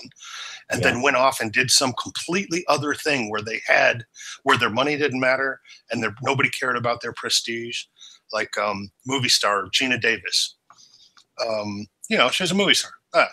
And for one reason or another, she decided to do this kind of thing almost as a spirit quest, and she took up archery, as in like with recurve bows, not with super high-tech modern, anybody can point and click bows, but actual recurve bows like they use traditionally. And she got so into it, and it fulfilled her so much that she almost qualified for the USA Olympic team. And I got to applaud people who make that step and make that journey, because there's never a time when that isn't a benefit. You know, you're never going to be sorry that you learned that skill or took time to make that thing for yourself. And but I love hearing the stories of people who actually realize that, yeah, they had this advantage one way, but if all they did was follow their advantage, they would end up being a paler soul. Yeah. Yeah. So, There's that. Yeah. I mean, your experiences and what that shapes who you are, you know, whatever your experience is. And yeah, I do feel sorry for people who grew up in a life where basically they got everything given to them. They never really had to work for anything. They never knew what it was like to go hungry or not be able to buy something, and then later on actually finally being able to buy it. And yeah, that's something that they'll never experience that other people have experienced, and that shapes them. And in my opinion, I think that makes them a stronger, better person. And, you know, other people who have an incredible life who will never ever experience that. They'll never have that shape, that mold to their character. Yeah, that's why I mentioned that sometimes, you know, my upbringing was harsh, but I don't regret it. Because even though my family had money, properties, job titles, whatever, that wasn't going to keep them from making me what a person needs to be. And I come from a pretty harsh tradition anyway. I mean, the far north. And so, you know, and I've told some stories with Hellbound about sailing into thunderstorms or, you know, sharing the woods with wild animals. And as far as they were concerned, it didn't matter if they were making $80,000 a year. In order to grow up right, you had to be able to face down, you know, and conform and commune with the wilderness, or you just weren't going to be, you were going to be hollow. Yeah. You weren't going to be a whole person. And so they took those chances and let me wander off into the wilderness and, you know, on these spirit walks and stuff, and said, kid, you get this much food at the table. Doesn't matter what we can afford. You get this much food at the table. If you're still hungry, get your tools and go out and get you some more food. And, you know, it's a very old man thing to say, but I have to say, I think that's a legitimate thing to at least pepper into your children's experience, or pepper into your own experience if you haven't had it yet. Because, you know, when you actually face something that's really real, it doesn't have to be life-threatening. You know, that's just my family. But when you face something that's really real, it makes you more real. Yeah. You know, the elements literally are flowing through you as you work with them. Yeah. Exactly. I think we have a generation in this country that far too many things are, bless you, far too many things are just simply handed to them. They don't know the joy of crafting something from scratch. I remember the first time I brought a basket that I had made to my parents, because I had learned to do basketry, and how I learned that, I happened to be back on tribal territory. I was watching someone make a basket, and she looked at me and said, y'all want to try this? And I said, sure. And she taught me how to make a basket from scratch. But the first time I made a basket, my father looked it over and he said, this is art. He was just so utterly blown away that I had gone out and spoken to someone out of the blue and learned how to make a traditional Cherokee basket from scratch. And he marveled over it, because he couldn't believe it, that I was doing something that was so ancient, because baskets are one of the first things any civilization makes, and that I was capable of making a basket. It just blew him away. It just absolutely blew him away that I had done something so ancient. Yeah, and it's funny because you kind of get over respect for the ancestors in that way, just because it has been separated from you. And, you know, and you kind of almost want to pop their bubble a bit and go, you know, 1,000 years ago, every 6-year-old was doing this. It's not that hard, you know. No. And they'd probably made 200 baskets, and theirs were probably a lot better than mine, but I took the time to become a beginner again and to go back to the roots. But yeah, sometimes we can kind of over idolize the ancestors to the point where you realize, they just were basically carrying hay to the herd this way, and the baskets were being made by 6-year-olds because that's what they were capable of doing. So I got to interrupt you, Animus, because Stephanie said that she said the same thing that I've been bugging you about all this time. She says, "It sounds interesting. You need to make videos." Yeah, I still don't own a camera of any kind. I could do voiceovers. I don't know. It just seems so alien to me that what I would say would be more interesting than something else you would hear. I know. I was just because she mentioned it, and I told her, I said, yes, I've been berating you for that for other people. And no, do whatever you want. Yeah, and I probably am getting old enough to where I'll think it's a good idea too. But that requires a certain amount of other things, other associated devices being sorted out the way all of you content creators do. Yeah. And hopefully I'll do that. I actually feel better about it than I used to. I'm kind of a stealth practitioner. I get on these chats with you, and that's the only public outlet that I have. Oh, okay. That I don't have any. I don't do anything else public about my practice. You're not seeing other chats on the side, you mean? No, I'm really not. It's only because this particular group, and to everybody in the chat box who's typing in, this particular group has kind of become special to me. So I'm happy to throw in what I can, but I have a. Or actually, it would be that you're seeing other hangouts on the side, because I know you're in other chat rooms. I was just being funny. Yeah. No, but you're actually right. But I mean, I don't go and do these public hangouts in other places. I did like a couple where I've gone in and listened to what somebody was saying. But so maybe I'm shy. Maybe it's the whole, my history of guardians tend not to put themselves out there too much. We kind of lurk in the shadows and try to protect others, and we do a lot better at protecting others when people aren't looking at us. Yeah. I think it is, because I think it is a very intimate thing. I think it is something that you really, somebody teaches you, maybe you go through a teacher, or maybe you learn on your own or whatever, but you do develop a very intimate relationship with your practice. And then to come onto YouTube and sort of, publicly talk about it does feel kind of like cheapening it, and kind of, this is not information you really want to just kind of publicly share to everyone. You kind of want to have a one-on-one, Right. with somebody. It is a very intimate thing. I think that's why I shy away from a lot of that stuff. I mean, I did kind of talk about that in the Wicca 2.0 series, and, and then the Coven I was in kind of, they kind of freaked out a little bit. And which is understandable. They're right. They can do that. Well, some people are just so special. They're just sure. Not really. Like Animist, if you told me in confidence, I'm going to tell you a secret, and then I spent an entire year waiting for that secret, and then finally I get the secret, and I knew before I agreed to the secret that I had to keep that secret and not give that secret to anyone else. That's how I look at it. So it's not like, they're high and mighty. I agreed to something. I made an oath. I gave them my word, and I honor it. You know what I mean?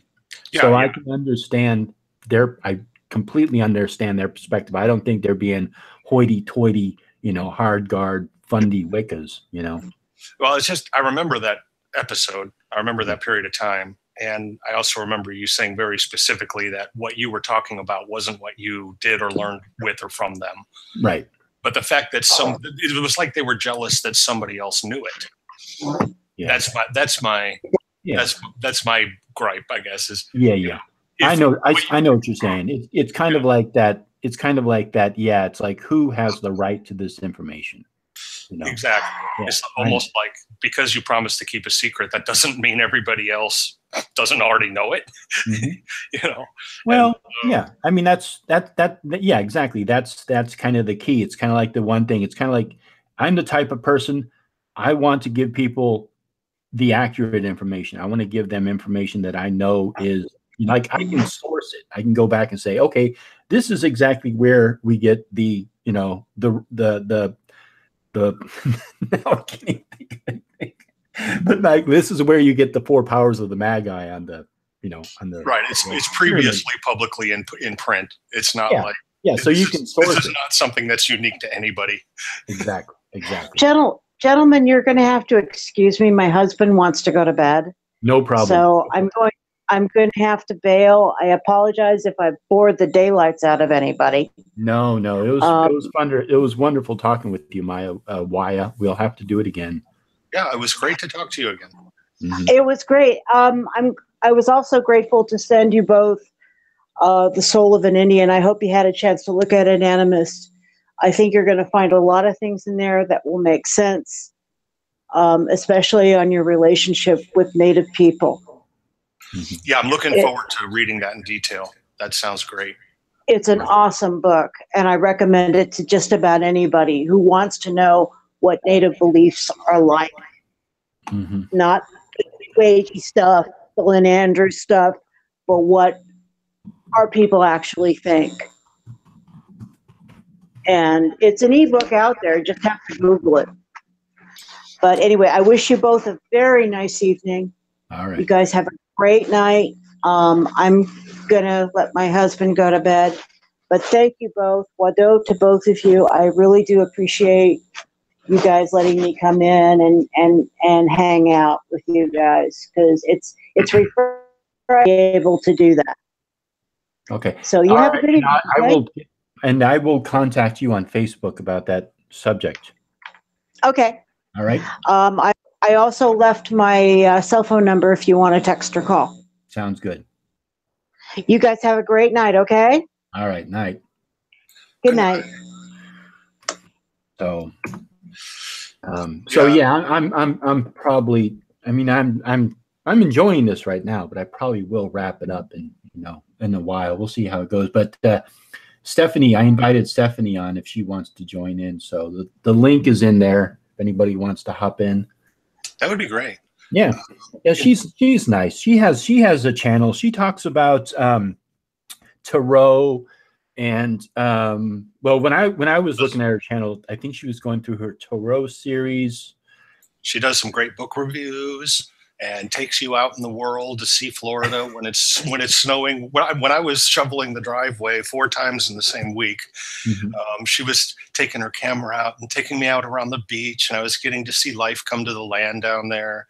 We had a really late spring in the north here, and so it was super cool to see spring happening for somebody else. It really was. It snowed until almost May here. Wow. Yeah, seriously. I think it was actually May when we got our last snowfall here. Yeah. It was funny because they were having this discussion earlier, as we were chatting about stuff, they were having this discussion about Skyclad, and, like one person was wondering why in the north of Europe they don't practice Skyclad. Yeah. Oh, this is a recurring joke. This is a recurring joke for Norse heathens, for Wiccans, because, and I've said this before, people only think it's important to practice Skyclad if they come from the temperate zone. Right. Exactly. If you come from the tropics, you're thinking about piranhas, you're thinking about, leopards, you want some protection, sunburn, you want something between you and the elements. And if you come up north, you take your clothes off, you're dead in a minute. Yeah, it's like, why don't you practice Yule Skyclad? It's like, what the fuck are you talking about? Because I don't want to die. I want to keep my limbs. Yeah, exactly. So, you got to realize that whatever importance that tradition or any of your traditions have to you, if you move 500 miles, you have to expect all of your priorities to be rearranged one way or another. Right, exactly. Likewise, if you're from one of those cliff tribes, you're not climbing naked up the mountain because you're going to show up with 100 lacerations, Yep. But if you live in the fields of Ireland in the summer, sure, why not? Enjoy the breeze. It'll be cool, but you won't freeze to death. You won't get, jumped on I us. think I could probably handle bonfire at night, midsummer. I think I can handle that, but that's about it. You know what I mean? Out in the New Forest, midsummer, big bonfire, middle of the night. I think I could handle that. That's about as and that's the modern introduction or reintroduction of the idea, was people who lived in southern England and were out there in the summer. Mhm. You know, the Druids are doing high summer ceremony at Stonehenge, regardless of whatever silliness is inherent in that. But it does make a certain amount of sense that it would at least be safe. Yeah. You know, and so whenever I'm dealing with pagans from different traditions or magic users or whatever, even healers from different traditions, you know, I try to put myself in their mindset, you know. So there was one time where I did do a stone lodge with some Blackfoot, because apparently they had kind of borrowed it off of the Southwesterners. And, you know, I'm like, okay, you know, you guys are going to bury me in here. I'm not going to last as long as you, but, you know, feel free to come out in the snow with me this winter too and feel the flip side of that. Mm-hmm. And, you know, and we understood that about each other. But it's good to share it to the extent that it doesn't actually, you know, cost you your fingers. Yeah. Yeah. Yeah. I mean, because there's no possible way you can enjoy a ritual or raise any kind of magic if you're sitting there shivering. You know what I mean? You know, it's like you're like shaking and shivering. You're not going to get anything done. You know, I don't care. I mean, if you do have a pretty, you know, maybe your front, whatever's facing the fire, you could stay a little warm that way, but still, it's not going to last very. I wouldn't suggest it. I don't think it's a good idea. Yeah, and especially since I'm a guardian, the other thing for me is, you know, okay, somebody around here still has to have their armor on, you know, in case somebody tries to break into the ceremony or whatever. You know, the guy who's your circle guard, you want as, you know, as armed up as possible in every way. Yeah. I mean, you know, even from a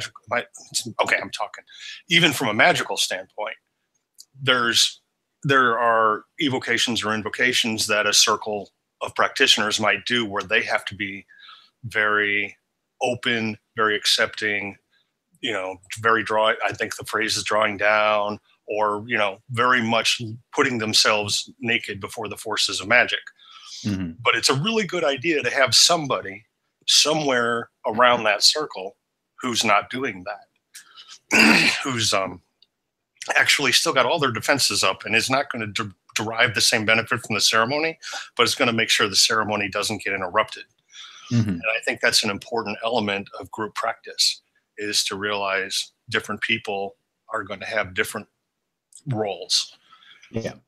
Yeah. And sometimes that role is, you know, fight off the invaders, or sometimes that role is whatever, healer, or all they're doing is feeding energy the whole time, or throwing a blanket over your shivering ass. So yeah, exactly.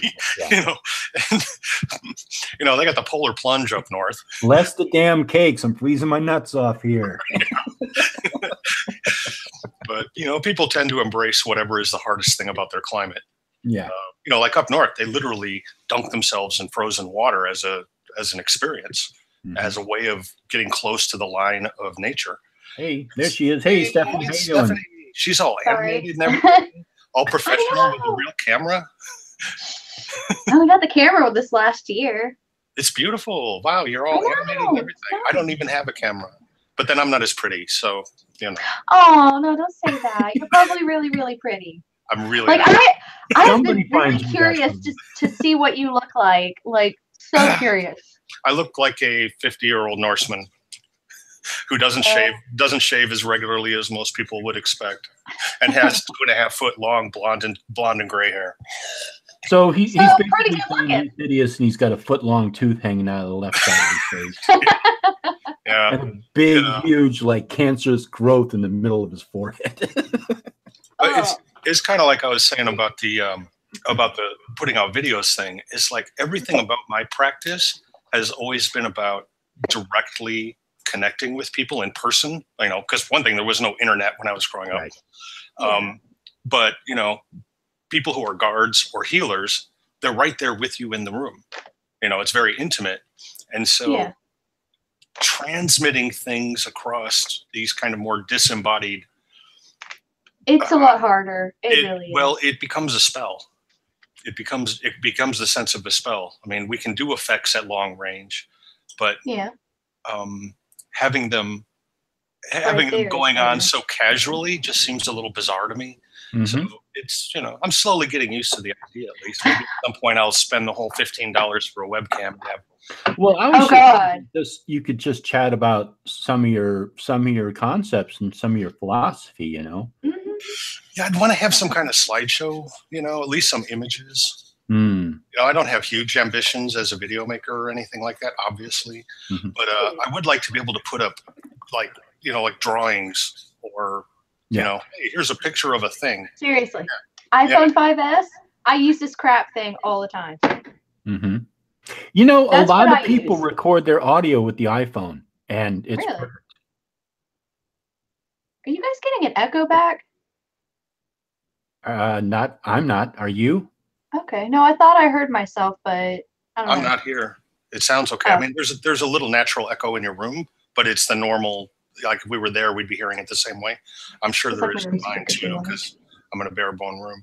Yeah. In the chat, let us know if you hear. Okay. Yeah. So Kahina is saying no echo. Okay. Cool. Thank you. So, echo happens. Timothy's like, echo happens. What are you gonna do? So anyway, so for me, I'm not shy. I mean, the way shamans work is we'll tell you anything you want to know, and let's find out if it makes any sense to you. But someone has to actually ask me a question. It's like, well, what do you want to know? I mean, if I just try to tell you everything I'm thinking about, it'll go on forever and not make any sense. Well, you could do something like that, like this Hangout. You could do that. Like you could create a YouTube channel, and you could, do a Hangout. You could teach yourself how to do that, and then you could have a Hangout session, and you could invite people to ask you questions, and you could answer questions. Or I always think up questions like, where's my stupid thing? There it is. I have a book, and I just write down all the questions, like random thoughts, anything like that, and I turn them into questions. And if enough of them like coincide, they all go into one video. You could do something like that. Like if you think, well, I can talk about such and such subject on, I don't fucking know, dude. Give me a thought idea. Yeah. Oh yeah. There's plenty of material. Yeah, like tarot or anything else. You can just go ahead and write all that stuff down, any of the questions that you have, any of the thoughts that you have, and then, make it into a whole video by itself. It's an idea. Yeah. I mean, the very first video I put up is like, just some stupid thing where I just I had a hat that was stuck to my head. I couldn't get off. And I had text down at the bottom, and it was discussing the origin of the word Wicca. And, so it was kind of, that was the thing. That was just kind of part of how I popped my cherry on YouTube. Just did it, Oh, you could talk about where shamanism came from and where it's going, or where you think it's going. Well, I would love to hear your thoughts on that. Yeah. Yeah. See, I tend to have what I think are disappointing thoughts about that. Because, I start with this really simple answer of, well, it's always existed as long as there's been life, and it hasn't gone anywhere, and it's not going away. And so it somehow seems not very topical. So when I think about what I would say is like, okay, there you go. And nobody cares. Nobody's going to care to hear that because I haven't really said anything. Yeah. But anyway, so I'm not trying to make this. I love all the comments that you leave on my channel. They're awesome. They're well thought out and very long, and I love that. Oh shit! What the hell's biting me? Nothing. Well, see, that's the thing. I'm used to reacting to people, but anyway, I have recently come to a point where I thought, it might be of some use somehow to try that. So it's on the burner. Yeah, I didn't mean to throw you into a corner, and so. Oh, it's come up before because you run around as a practitioner thinking to yourself, "Oh God, I've been trying all this time and I still don't know anything. I'm still trying to learn the basics." And then you talk to somebody else and they go, "You've been doing that for how long?" So there's still a little bit of a shock value there. It's like, what do you mean? Doesn't everybody do that? Oh, I'm the only weirdo in the room. No, you guys are all weirdos. But So I can't remember like half the shit that I've read probably a million times. you know, because Like, how as a many books have you practitioner, read? we're always What humble. can you actually remember? So Huh? It's like, how many books have you read, and what can you actually remember? Yeah, right, exactly. But yeah, I mean, it just seems like the more you learn, the more you find out how little you know. It's like there's more stuff. It's like, wait a second, I thought I learned it all. Damn it! Well, no, it's like, what 30 is it? years. Go on, learn one stupid trick. And then I if can you talk to ghosts now, but I can only make them say yes and no. So right, or whatever, and somebody else going, you can make ghosts say yes or no. they're They're like, like, man. yeah, it seems so Or obvious. even worse, the only question you get back is maybe. It's like, Right. Yeah. try again later. Yeah. Or people What go was it? out. This is famous for people who do invocation or who do their first, you know, shamanic journey or something, and they go out and talk to the gods or the fae or the, you know, the entities of the other realm, and you know, and they get, you know, and these entities talk, oh, we are the mighty pantheon, we rule your world, blah blah blah, you know, you should kneel before us and we will take your soul. And then they go and talk to some and they go and say, I had this experience on this journey with this amazing entity, and you know, he described how they were controlling our whole world, you know. And then the old guy goes, they always say that. They're just messing. They're just messing with your head. They're fucking with you. Yeah, literally. In fact, Michael Harner, who has been one of the guy, his name's Michael Harner. He wrote The Way of the Shaman. Yeah, I've referenced him a couple of times. Yeah. Don't I have that book? Sorry. Actually, yeah, I do. Yeah, I think you have it. But he literally said back in the early 60s, when he was first studying shamanism, and the natives in South America said, look, if you want to learn about this stuff, you're going to have to do it, which is a very shamanic thing to say. Didn't he? Yeah. And he talked about his experience with what was it peyote? Ayahuasca. Yeah. And so they made him experience it personally so that he could get so he could have a chance of understanding what it meant when they described things to him. He was clearly already enough of a cool dude and not an anthropology asshole that they were willing to, you know, share with him. But they said, you will not be able to understand this unless you actually experience it yourself. And that was literally the thing he had. He had this huge experience and told the village shaman about these mighty entities. And the shaman, and he quoted the shaman as saying, yeah, they always say that. The way they're just bullshitting you. The Way of the Shaman. Well, I mean, and he just retired. He just moved on just like a month ago, or no, like in February. And so congratulations to Michael. You know, enjoy your short respite before she sends your pieces back to be a bunch of other people. And you know, it's the funny thing about shamans. It's like, you know, anyone else dies and it's like, oh, the tribe has lost somebody. The shaman dies, and it's like, okay, well, good for him. He kind of won that. You know, he completed his purpose, and now he gets to annoy other people from a distance for a while. That's kind of how we see the elders. Is when the shaman dies, then he's basically free to annoy and instruct other people, and occasionally re-inhabit another body if he needs to. But it's kind of like going on vacation. It's got that feel to it. Like somebody who's had a job for a long time and they finally get to retire for a while before they get their next job. So, Stephanie, what's the latest video you have? What was it? I don't have anything currently done. I'm a bad YouTuber. I haven't done anything. I am going to do this one video on the Spirit de la Lune deck.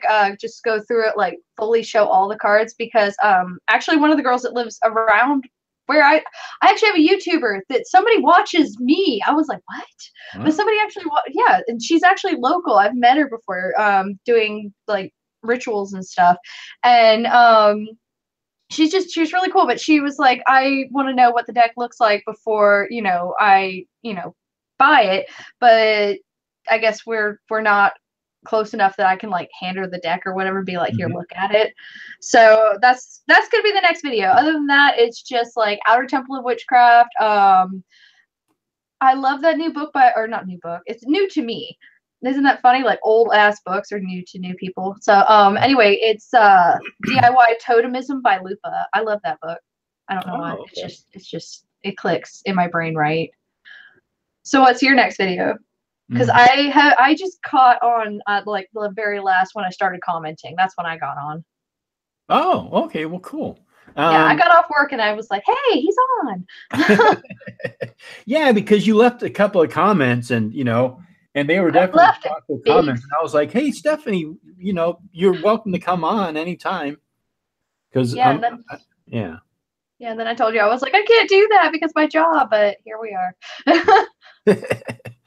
Yeah, I have a video that I should be working on right now, but I'm doing this Hangout, which is fine because I need a break from it. But it's about Harry Potter. Ooh, I love Harry Potter. Yeah. What's your house? Huh? What's your house? Your Harry Potter house? Have you ever done that just for funsies? No. Oh, you mean like which, like if you would be sniffling or whatever those are? See, what? I'm not a Harry Potter fan. Neither one of us are going to know. I just know there's like a couple of houses. There's like we're not that pop. You've just murdered me. Thanks, guys. we, you know, when those things came out, we, you know. My mother stood in line with me at midnight. She loved the book series just as much as she's older than you guys, I think. Oh, she was dragging you to it, right? Yeah, well, kind of. I mean, we're all dragging each other to it. Kahina Von Hell actually knows my last video better than I do. Apparently, my last one was a dedication ritual that me and two of my other friends wrote together because we were having our own little coven thing. So, yeah. Somebody else wanted to see it. Parentheses. Well, I mean, we weren't exactly a coven. I mean, in order to be a coven, in my mind, you have to do certain things together. You know, you have to do rituals together. You have to study together, practice together, you know, be together a lot more than we actually were. So even though we were like, oh, yeah, we're such, you know, we're a group, we're a coven, we're a tribe, we're whatever anybody wants to fucking call us, you know, we weren't actually. We hung out every now and again, and that was basically it. I'm sorry, I'm a hand talker person. That's okay. That's all right. You're both your hands are Italian. I understand. Well, because you know Italians talk with their hands all the time. Oh, I know. Actually, no, I don't think I even have a little bit of Italian in me, which is crazy. I don't have any Eastern Asian in me either. My family members got around though, so I have basically everything else. You like have every other country except this one and that one. I have West Asian. I have, of course, Irish, Scottish, German, English, Scandinavian. The typical European mutt. Yeah, I have Native American. I have African. I'm a mutt. I'm a happy mutt. Yeah, well, it gives you a lot to draw from. Yeah. You know, which always weirds me out. Well, okay, just still going down your ancestral roots. I mean, you can do anything from anywhere. It's all interconnected. You know, we're all from the Rift Valley or whatever. But it's easier and more seductive, kind of like the dark side of the Force, to work with your ancestral influences and try not to be possessed by them. Yes, but to be fair, the dark side has some damn good cookies. That's they got the cookies. All I'm gonna say. You know, every guardian doesn't necessarily walk that line so much as stagger drunkenly back and forth across it. It's true. You can't protect people if you're too good. So this actually came up in a comment on one of Stephanie's videos, I think. But well, you don't put a chicken in charge of guarding the chickens. Right. And you don't put the fox in charge, you know. you use a bear and you keep him well fed on something else. Because otherwise, you know, no, that is one of the dangers. Is how do you keep your guardians from turning on you? Well, you don't starve them. Yeah. You know, and you let them laugh at their own jokes and enjoy being them. And you let them laugh at you every now and again. Well, yeah, laugh at everything because you're part of the joke. We're all part of the joke. Mm-hmm. But you know, like I said, sort of staggering drunkenly back and forth across that line and sort of enjoying the flavors that come off each side. Because you have to be willing to go that way, one way or the other. And you kind of have to go back and forth or you'll lose track of the other one. So dudes, I have a question. Okay. I'm still in school, hand raising, sorry. So this goes back to the whole ancestry thing. A lot of people are saying that you can't practice anything if you're not taught it. And then other people are of the mind, like you said, that you can go down your ancestral line and learn from that. But which way do you think is, I guess, more right? Like, going down your ancestral line, I can go down and I can do Native American or Central Native American practices. I can do Congo Kenyan practices. I can do anything from basically the white ass people section of the world, So, I mean, a lot of people would say, no, you actually can't because you weren't taught any of that stuff. So it would still be, cultural appropriation. So what do you guys think about that? Well, they're your ancestors. If they, that's like someone telling you, if you've got 3 grandparents from one country and 1 grandparent from another, you're not allowed to learn from that 4th grandparent. They're full of shit. They're straight up full of shit. And every other tradition on earth is one of your cousins. Every person on earth, this is the statistic thing. This is the science. Every person on earth is less than a 60th cousin to every other person on earth. There's not 600 or 6,000 generations separating the people of the planet. You don't have to go all the way back to the East River Valley to find common ancestors of all humans. At this point, there's been enough travel and so forth. Everybody is at most 60 generations removed from each other, which means we have common ancestors from AD. Nice. And so someone AD was 80 generations ago. Basically, you get 4 generations every 100 years. Yeah, well, that's if you think everybody was waiting 25 years to have a baby, and we know that's not true. Well, I mean, it's thereabouts, Yeah. So, yeah, I would say probably 5 is more, but yeah, right in there. Mm-hmm. Yeah. Right in there. I've seen a little bit of study about the Middle Ages on that. But so you're probably talking 4 or 5 generations per century. So we're all related since the fall of Rome. That means you and Australian Aborigines are related since the fall of Rome. And so people are going to talk about ancient practices. Okay, how ancient? Are you going back farther than 800 current era? Then we're all related. Mm-hmm. That's science. That's not philosophy. That's science. Mm-hmm. And, I think these people who come up with all this naysaying, that's not philosophy, that's science, is actually a quote from Einstein when he was talking about finding alternate realities. But well, hold on 1 second, Animus, before you go too far off into the forest here. Let me knows when to call me back. I'm just messing with you. Let me give you my point of view. I think if you depending upon how far away it is from who you are, like as a European, if I wanted to start practicing, a traditional type of Wudang, mm-hmm. I would want to go and do what is necessary to be a part of that community. First of all, understand the culture that it comes from, and really, if I'm going to do it honestly. Talk with them, find out what it's like, and grow with them. But I'm not going to one day read a book on voodoo, slap a white turban on my head and a whole white outfit and start, saying, talking to people about the Arubas and all these, not knowing what I'm talking about, or culturally appropriating them, not respecting the culture. And other than that, I think if you're honest and respectful, I think you should be able to practice whatever you want and however you want to do it. Yeah, right. I mean, I'm kind of of that mind. We were talking about ancestral influences and ancestral magic. So, Loken, you were talking about somebody who read a book. They weren't getting that from ancestral divination or ancestral threads. But if you do that kind of working, you may find that you're getting inspired to do something that you don't know where it comes from. And then later on, in the course of your life, you've got this part of your practice that came from your ancestral influences, say, or from, whatever intuition.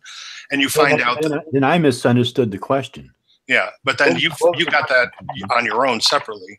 And then when then you find out that that is also being practiced by these other people in this other place, and there's this uncanny similarity. Well, what that tells you is that part of your common heritage gave it to both of you, and no one, in my opinion, it has the right to tell you that that's wrong. That's like telling you can't have your own grandparent. You know, you can't visit your grandmother because you have cousins. That's bullshit. That's just straight up bullshit by puritanical lawmakers who want to keep the people separated from each other, and they will create an infinite number of divisions between the people to try to keep them from. They're evil. I'm sorry, but I consider that evil. So, start your channel. Everybody in the comments wants you to start a channel, Animus, like right now. Yeah. Because the world needs more opinionated Old Norsemen. Yes. Opinionated, who laugh constantly through their dialogue.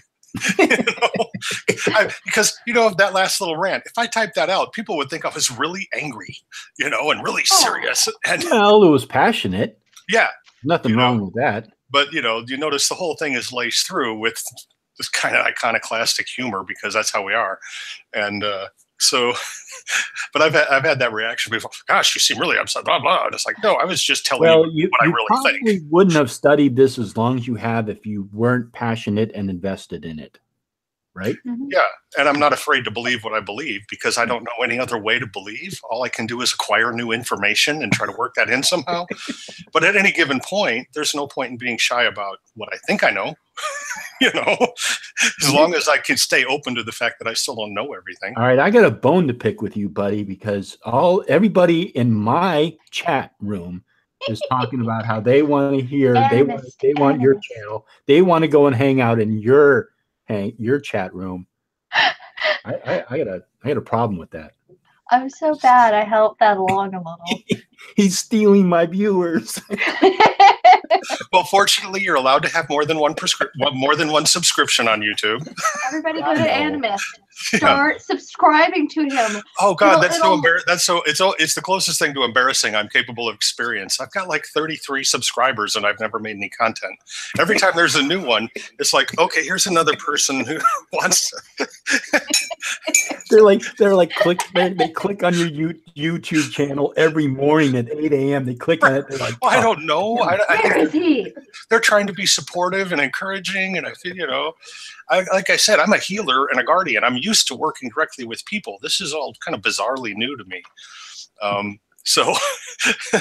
But I promise that I'll leave my subscriptions public so that everyone can know who my friends are. And I'll tell everybody, go see all these other people who make stuff that's.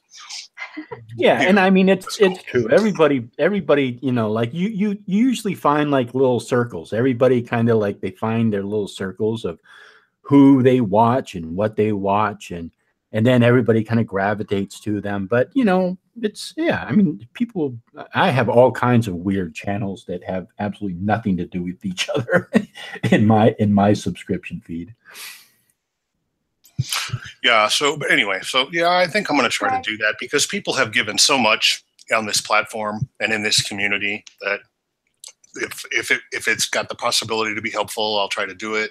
I said I've been traveling and I've kind of been on and off of the thing, but I should be settling down for a while somewhere soon in a few weeks, and then I'll be able to do things that require planning and equipment. So. Cool. Were you guys have kind of encouraged me. Stephanie, were you trying to raise your hand? Oh, no, I was just saying that I just subscribed to you, Animist, and you have 40 subscribers now. Look at that. See? I think that's everybody go to him. It's Animist channel. Not just Animist, it's Animist channel. Mm-hmm. And yeah, it's a bit of a joke on a magical practice of channeling. And we had exactly 7 viewers. So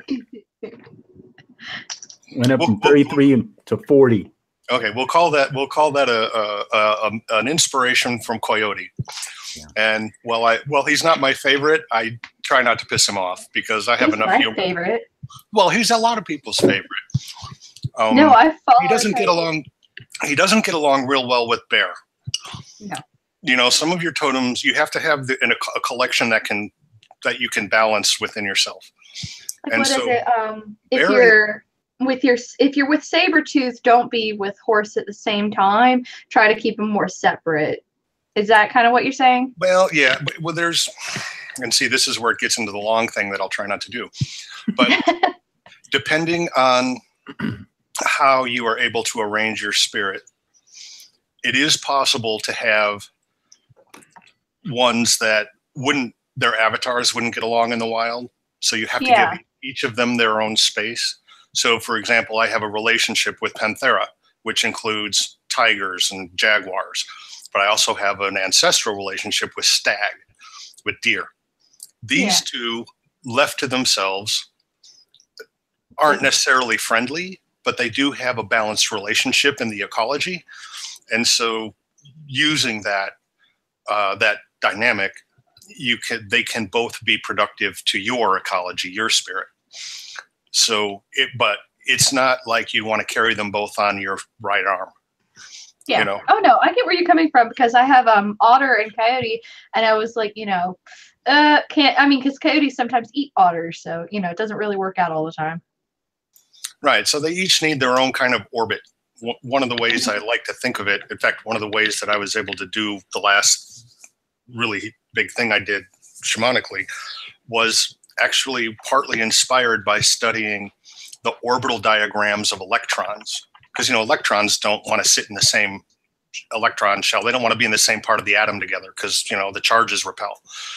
But there are arrangements, there are shapes, and some of the kind of sacred geometry is about that. There are arrangements and shapes whereby these things can each have their own existence coinciding inside of you while still having their own energy path. And so dealing with totem spirits, definitely there's an aspect of that. Yeah. Hellbound just totally threw you under the bus there and linked your channel. I feel like I'm in a Baptist church at a altar call. You want come forth and be saved, young man, and the whole church will say amen until you get up and walk to the altar. It is time to be moved. No, but you're not joking. Okay? You want me to remove it or? No, dude, keep it. Oh, I don't. That's fine. Peer pressure, peer pressure. I'm not shy or tired. I'm young enough that I can still do peer pressure on you guys. Stephanie, what's the name of your channel? It's her name. Stephanie Buhexe. It's Buchexe. All one word for Buhexe. Yeah, it's in the chat, in the type chat.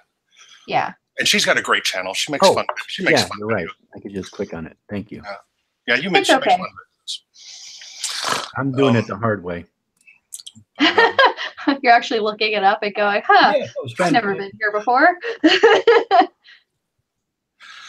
But so anyway, totems. Sorry, we're having a conversation now. I like totems. It's kind of difficult and fun and interesting to work with them. And I'm a whole new beginner with this. I've just started trying different things. What's your favorite or your easiest or your best method for trying to talk to a totem for the first time? Well, first, general advice,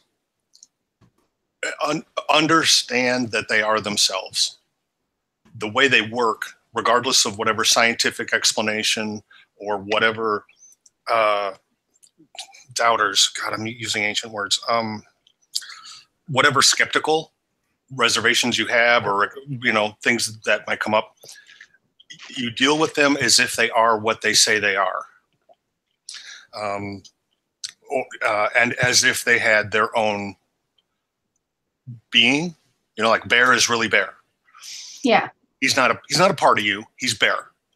Yeah. And, and that's not entirely true because he is a part of you, but, the same way that you're part of your ecology, but you have to have that relationship when you're dealing with them. And the other thing is you don't decide to go capture a bear. You make yourself something that Bear would want to talk to, and then you have a conversation of some kind, and then Bear will have whatever interaction with your life that seems appropriate to Bear from his point of view, not from yours. You may go into it saying, I hope to achieve this thing, and Bear doesn't care what you hope you achieve. Bear has bear's worried about what bear's worried about. And so when you're dealing with them, realize that you're dealing with them in that way. Traditionally, that's kind of how they work around the world. And the easiest thing is the one that came to you through your ancestors, because like I said, ancestral work is easy and seductive, like the dark side of the Force. And it'll be very easy to be passionate about that relationship. Unless you really, really hate your grandparents. Well, regardless, actually, because compared to bear, who are your grandparents? They're just one more monkey in the forest that they're talking to. You know, having a hard time with your family doesn't keep your whole family from having the same influence. And so there's a little bit of, you have to have a separation between your human ancestors and the spirits that are influencing your tribe, so to speak. But it is an easy way to develop a relationship. In fact, you may not be able to help it, and there's no point in fighting it. Just accept that you have that relationship to start with, and that it's with someone older and bigger than you who has their own point of view. That would be my basic advice. And for the most part, they will hit you with more than you're ready for at any given time if you let them. They've got plenty to say because they've been around a long time and they're a huge part of the ecology, you know. Oh, yeah. So that's my basic. My thing is always just learn as much as you can about the animal. I was like going way super basic, and you're just like, here's all this cool shit. Open your mind. Like every time, guys, every time he talks on one of my videos, I'm just like, my mind is blown every time. Guys, start making videos that he wants to actually talk on. He's awesome. Yeah. Yeah, definitely. Well, we'll put your link in there, but I don't want to pressure him. I mean, oh, it's fun. It's one of those things. You know, he knows we're playing. Yeah, I know. Yeah. I mean, it is kind of, you know, I can understand you have reservations, but I enjoy reading your comments. Like, they're very insightful. And I like comments because you can tell, like, the people just like, you know, like they'll type like, hey, you know, and that's it. It's like, what? And then you get some of these comments that are like, you know, they're really like thought out and detailed. And those are the kind of comments that I like to read. So I always enjoy your comments, Animus. They're always mind opening. Yeah, that's part of the job. Mine are always like disjointed and super freakishly long. It's like, what were you doing? It's like I was watching the video and commenting as you went. Yeah. Because you said in the comment that you recently posted, I noticed that you like had 3 paragraphs, 3 sections, and I was like, oh, okay. So she was watching the video as she's commenting. Then you said, and I was sorry about this. I was commenting as I was watching. I was like, oh, okay. I like those comments. Well, one of the inherent advantages of being an invoker is it doesn't have to be me typing it. And if you know what to look for, you might discover when it's not. Sometimes it's like, well, this is invocation, magical art. You know, sometimes Bear got on the keyboard and Bear is talking from Bear's point of view. And it may seem a little rough, or it may seem extremely cuddly because Bear goes both ways. Sometimes kitties get on the keyboard, and Panthera decided he wanted to make a comment on a video, especially if I'm a little sleep deprived. And the surreal, that's when the surreal shit comes out, because, you know, kitties are dreaming. And so you actually let your totems talk through you a lot more? Because I know a lot of people are like weirded out by that, and they try to keep more control over like how they interact with their totems and don't let them into their real life normally, which I don't think allows for you to get the most out of talking to your totems, but that's just me. Well, you're correct from a shamanic standpoint. Yeah, those people aren't shamanists, they're control freaks, and they are not going to let themselves learn. Because how do you learn? You learn by becoming, by being and experiencing. So part of how you learn about one of these totems is by letting it be as much you as you are it, and experiencing the world that way. And I'm getting swimmer's ear every day, forever. So, you know, from a shamanic point of view, there's, you know, as much as I said, respect them as their own entity, the practice is inherently blending your spirit with other spirits. That's how a lot of the healing arts work. That's how a lot of the combat arts work. I mean, if you can become your enemy, you can know what he's going to do as fast as he does. Mm-hmm. And, you know, that's not the pretty side of it, but that is inherently part of the practice. And honestly, I find that if I go out and I'm just kitties and Panthera's going shopping in the shopping store. You play with the lawn yarn? People a little bit, you know, just sort of dreaming through the store. People have a different reaction, a noticeably different reaction than if I'm just being me, or if Bear, for whatever reason, is in the shopping store. Or, you know, and, you know, you do this for long enough, it can switch pretty quickly. But people have definitely different intuitive reactions depending on what state I'm in. Now, I got to ask this question of you, Animist. Do you think, or what is your, how do you feel about this? Do you feel that when you communicate with these totem animals, that you are connecting with an actual particular, I think we actually had this conversation before. Maybe I don't remember the answer, but do you think it's a connection to an individual spirit? Do you think it's a connection to, like, let's say a gestalt, or a, God, what's the word I'm looking for? Do you think it's part of a larger mind of bears, or do you think it's an aspect of yourself that's maybe connected to something else? Well, it becomes an aspect of yourself because you let it. But when I talk about bear, I'm talking about the emergent property, or what you said, like the greater mind, that represents the influence of bears in the environment, in the world.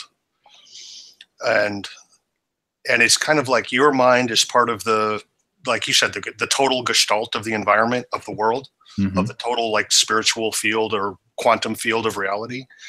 And so when you're dealing with a particular totem in animism, you're dealing with the influence, the wisdom, the personality traits maybe of that is represented by the contributions that creature makes to the total environment.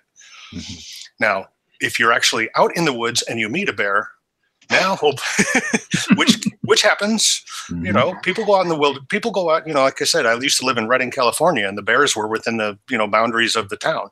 Yeah, sometimes when you actually meet a bear, then hopefully you can then commune with that specific bear and have it see you as not something to eat, fight, be afraid of.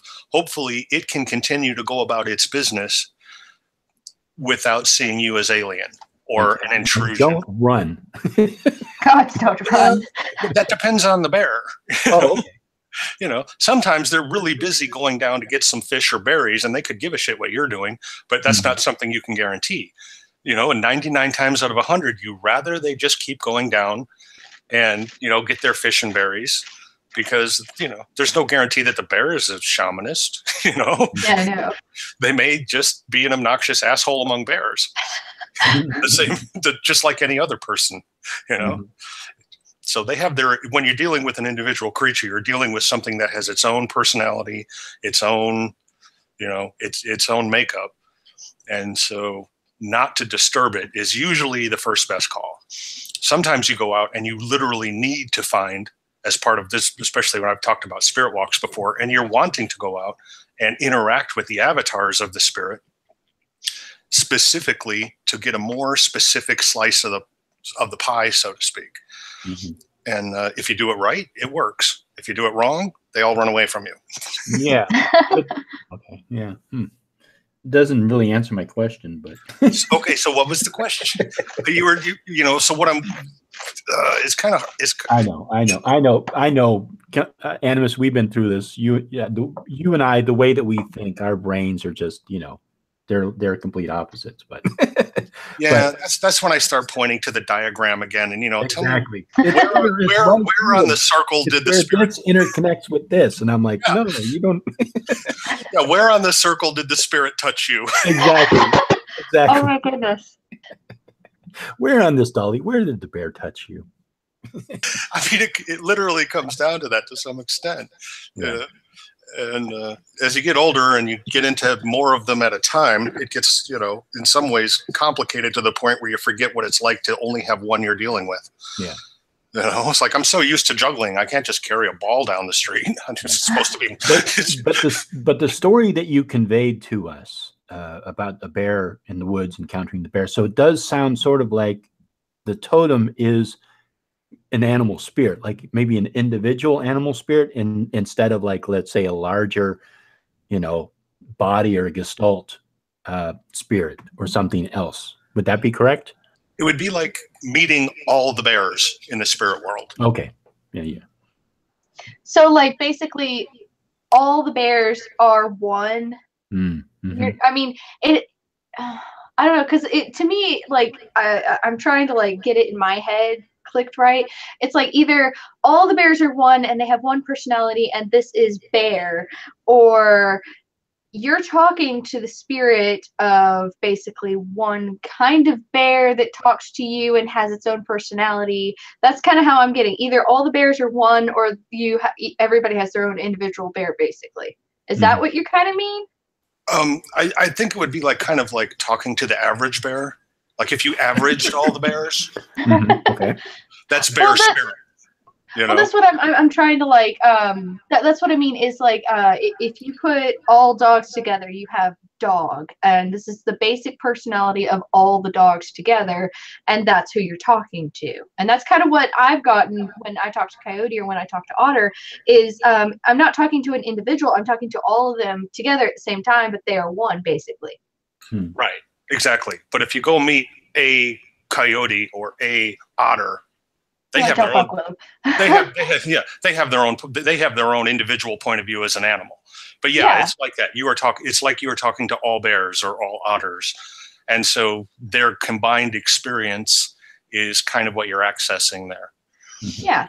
And otters. But do you only encounter that greater body of a spirit in a particular trance, or put yourself into a particular mode of connection, or is it something that just sort of like randomly, sort of like as you're walking down the street, things pop into your head? It can go either way. It depends. Okay. I mean, for me, I kind of was looking for totem help, and so that's how I got Otter so long ago. But I didn't exactly view it as a totem at the time. But I mean, I kind of put myself in that frame of mind and went from there. I guess kind of like, I don't know, when you're trying to find a new or find a new tool to use or something, you have to put yourself in the frame of mind of, I'm looking for this kind of tool, help me find this kind of tool, and then you go from there. Yeah, and that's where things like and that's where you do get into trance work and journeying, is where you're going out and saying, I'd like to make a friend. Does somebody want to be my friend? Basically. To start us like that. And maybe you make a friend, and the next time you go out there with your friend and he introduces you to somebody else, and now you know somebody else. And, eventually you're walking down the street and there's just other people walking down the street. You go out in the woods and there's a bunch of people out in the woods. Okay. So is it sort of a slow buildup? Like, for example, like let's say you kind of start out sort of going through maybe a whole rigmarole to connect with a particular spirit or animal spirit or totem animal, and you can sort of continue to do that, and then you sort of kind of lax off a little bit and you start doing a little less intense, rituals and stuff. And then you find like one day you can sort of think about the particular entity and feel like you have like a dialogue or a conversation with them. Would that be accurate, or is it something else? Well, it can be like that. You just have to kind of think of them like people you know. Some people as casual acquaintances. Some people become your really good friend. And keep in mind, in a lot of traditional tribes and societies, the tribe had a totem, and that was their totem, and that was what they dealt with, and that was who they are, and that's still true. There's the raccoon tribe or whatever. So for a lot of people, it's just a matter, especially for non-practitioners, if they can manage to sustain the virtues of their tribe, they're a good citizen, and that's all you can expect of them. They're not practitioners. They're not out there exploring the chaos. So it depends on what you intend to do with your practice. But for a practitioner who's going to have to advise the people in a complicated world, you have to get used to meeting more friends on the landscape, because they all affect it. So that's, just like with witchcraft, you have to know a lot more than the label on the bottle. You have to know how to make the elixir or whatever. You know? So you have to know a lot more herbs than someone who just has to know, oh, if I get a sore throat, drink out of the bottle that says X. So there's a sliding scale there. But, you know, for a lot of tribes, like I said, they're just the raccoon tribe. That's who they are. That's their ethic. And they're fine with that. And life is good. Okay, question for you, Animist. You said raccoon tribe, and that's their totem. Can they each have individual totems? Because you really reminded me of the whole Clan of the Cave Bear series by Gina M. All, where they were the Clan of the Cave Bear. That was the whole group's totem basically, but they each had individual totems like owl or ibex or, you know, whatever. So could those people that were, you know, part of that clan, could they each have individual totems too? To the extent that they're practitioners, yeah. I mean, some tribes are made up of all magic users. I mean, they're all bloody practitioners. It's part of their culture. You know, other tribes, they have this one guy who's the practitioner and he takes care of the practitioning, and everybody else just goes about their lives. And when they have a question, they say, dude, help us out here. We're confused. Or, you know, come and do this ritual for us. So some tribes are more participatory in the practice, and some have an audience and a performer. I was just watching a video on the Tuva of Siberia, because I do things like that. And this is you know, they're part of the tribe groups in, you know, sort of Central Asia, where the word shaman basically comes from. It comes from that area. But from watching the video, it was very obvious that their shaman is, in addition to being a healer and a practitioner, he's also very much does the ceremonial priestly things at important events. They don't have a separate priesthood, so he also acts as their priest and gatherer of the people. And so he's serving two roles there, but that just depends on the tribe. Other tribes will have one guy who's the priest and another guy who's the shaman, and they'll also have witches who have their own practices within the tribe. So it just depends on, if you're talking about traditionally, it just depends on the culture. As a modern practitioner, presumably, you know, if you're not an asshole and if the spirits are willing to talk to you, well, because that matters.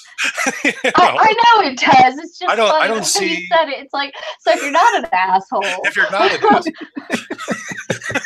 you know, it's like, so guys out there, all of you, female and male, if you're an asshole, the totems won't want to talk to you. So just. Or, you know, if you're an asshole, they may talk to you and tell you lots of things that would not be good for you. Exactly what I was going to say. Yeah, then they start fucking with you. And then they're like, anything, so dildo, if you're brave enough, try that cactus.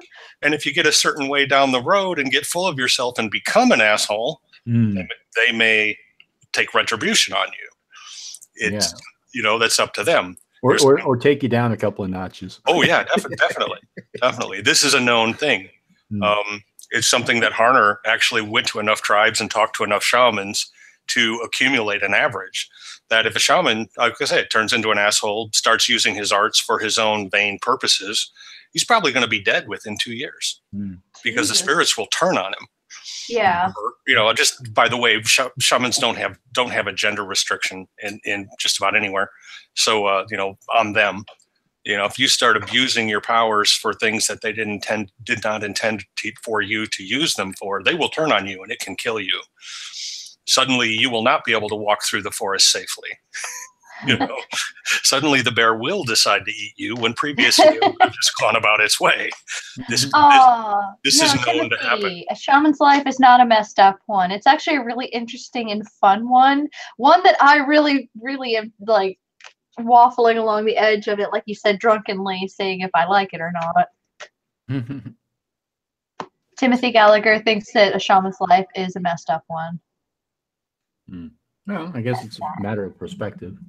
Well, by the standards of someone who's trying to have a neat, orderly, sort of rational, self-controlled life, it is kind of messed up because you're blending yourself with other things, which means who are you going to be tomorrow? That's not entirely your choice. And to do it means not accepting that it's not necessarily your choice. You are willing to take the inspirations or intuitions that come to you and make them part of you. I mean, that happens to everybody to some extent, but when you're, you know, sort of embracing the storm, it's going to wash through you. Yeah. I can tell you it's a heck of a lot of fun. You know, because how much more fun can you have than being yourself when yourself can be so many things? It's like that split personality disorder. Well, yeah, or it's more like a kaleidoscope. It's like, okay, we got all these chips in there, and as the wheel turns, the chips all turn into all these different patterns, and every one of them is you. And to some extent, you're nobody, but you get to experience what it's like to be all those patterns. So, you know, we kind of rate ourselves on how much joy we have in our experience. That's another kind of common thread is, are you having fun? Because if you're a shaman and you're not having a good time, it means you're not experiencing the spirits properly. You know, you're not experiencing the dance of nature. So, I mean, that's kind of a thing. It's kind of like people talk about boot camp in the Army. It's like, well, I wouldn't recommend it, but I'm really glad I went. You know? Yeah. Like going to an SCA event, like I went to Gulf Wars, and I wouldn't recommend it to anybody because it was really rough, but I'm glad I went, you know? Like I got to experience that. I got to change as a person. Seriously, it was so fucking cold. Oh my god. Yeah, that's, you know, that's ancestral magic in a way.